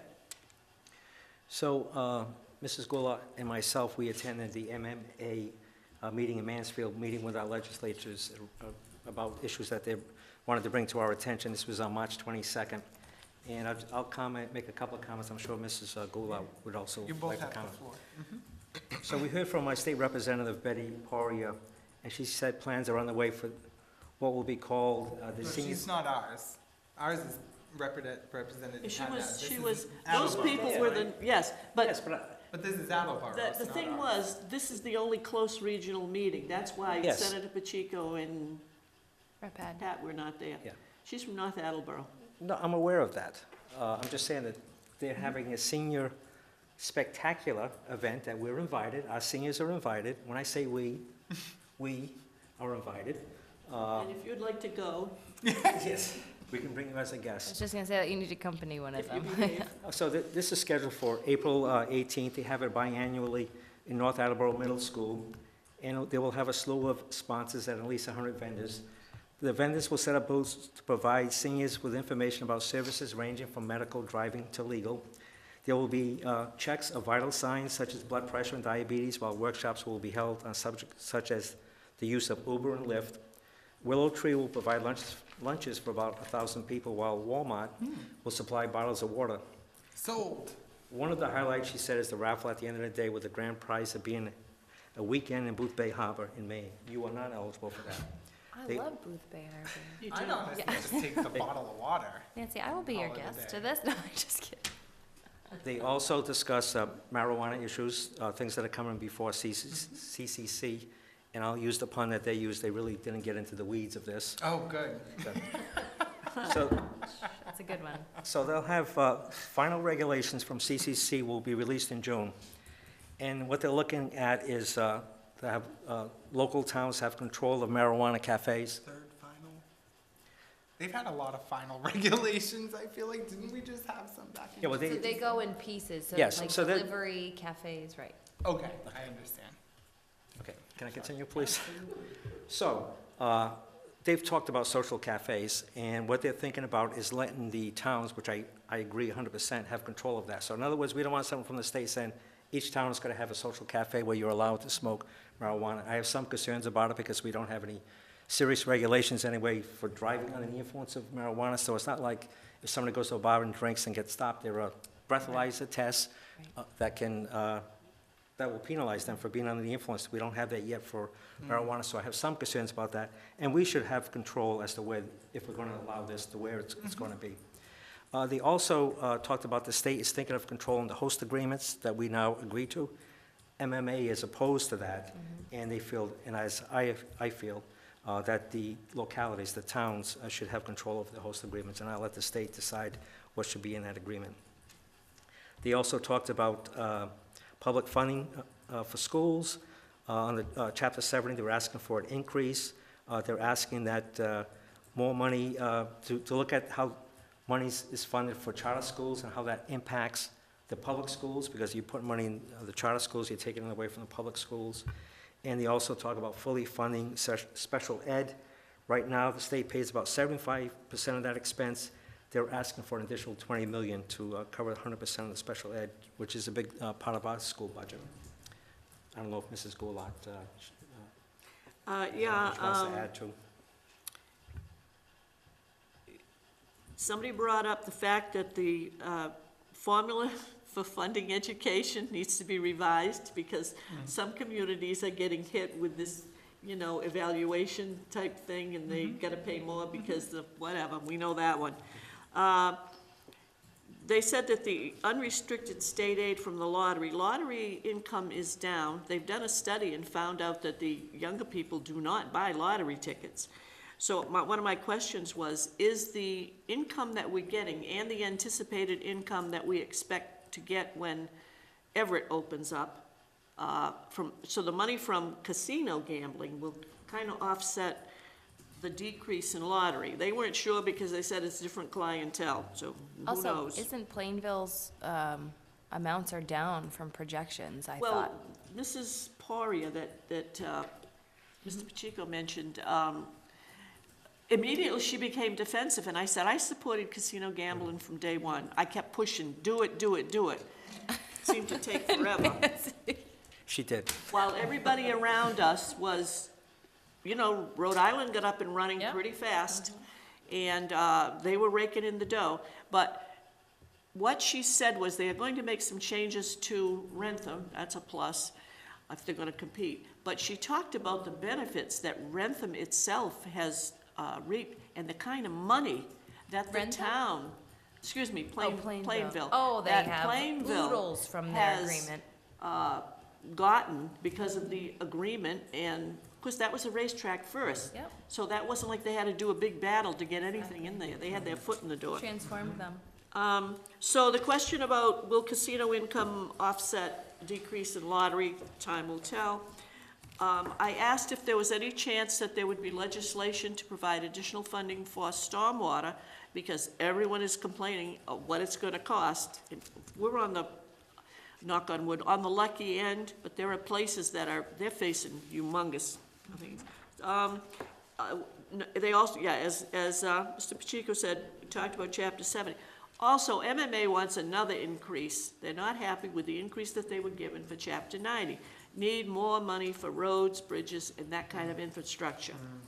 There was talk about our sore spot, the right Oh, my detour to go God. to Middleborough, and they're saying how it's all moving along. I didn't even listen, I was, I've been saying that since when, 2011? I don't know how many meetings 2012? we went to. It's But insane. anyhow, also, MMA and the legislators that were there were pushing for more money for regional school transportation because they're supposed to get all that money. That was an incentive to regionalize, and it's not being funded. So, the other thing that I will mention, and Mr. Pacheco can jump in, he and I were at the DR budget hearing last night, sat through the presentation. What we heard was there was a 2.6% increase. 2.26. But, no, folks, we don't have any numbers. We have no idea what we're talking about money-wise. So, we're supposed to get the information tomorrow, so stay tuned. As you saw tonight, we did not take action on the DR budget, but, do you have anything on that? No, I hope it stays at 2.26, but I don't believe it's going to stay that way. Okay. I'm going to suggest we skip progress reports on Selectmen's 5-year plans because I have a feeling it's going to take a long time. Okay, what I would just request is, let me read it quickly, because this is my team, and I really pressured them to have this ready for Oh, tonight. no. And I said, we're not gonna discuss it, all I wanna do is just say, this is the fire department's list, this is the highway department's list, just so it's out there. Okay. That's all I 1 minute. request, okay. This is the fire and highway department's 5-year wish list. Fire department, addition and renovation to Station 1, that's Main Street. Replace ladder 1, replace engine 3, replace forestry 1 and 2, replace car 3. Replacement plan for ambulances on a 5-year cycle. Personnel, hire additional full-time personnel, establish wage scale for call personnel. Again, this is 5 years or longer, but highway department, road sweeper, replace catch basin cleaner truck, replace 2 dump trucks, replace 1 pickup truck, replace compressor for jackhammer, replace large area mower, fuel depot to be installed at transfer station for all town departments, build a new highway garage at the transfer station and relocate operations there, new salt storage area at transfer station, personnel, 1 part-time clerk is needed, consider senior work-off program for this position. So this is the initial list from highway and fire. Thank you, Selectman Goulart. Thank you, Chief McGee and Mr. Ferry. Thank you, gentlemen. They're probably saying we didn't have Right. to do it. But so I'll give my 2 at the next meeting. Do you want this included in the packet as well Sure. for next week Yeah. so that you can talk more about it? Sure. I would like that. Thank you. So can I give mine Oh, also, because there was pressure can on we me? please, I just want to leave by 9:30. Well, you're holding up, Mr. I knew Pacheco. that was going to happen because then the other person was going to want to give theirs. So can we all just give ours next week? Not next week, no. Or the week after, whenever the next meeting is? I'm okay with that, but it looks like we're putting a lot of stuff on April 10th. This really should be like a 2-minute thing. We're just giving updates. Exactly. But if I felt like it was gonna be 2 minutes, we've already spent 2 minutes discussing how long it was gonna take.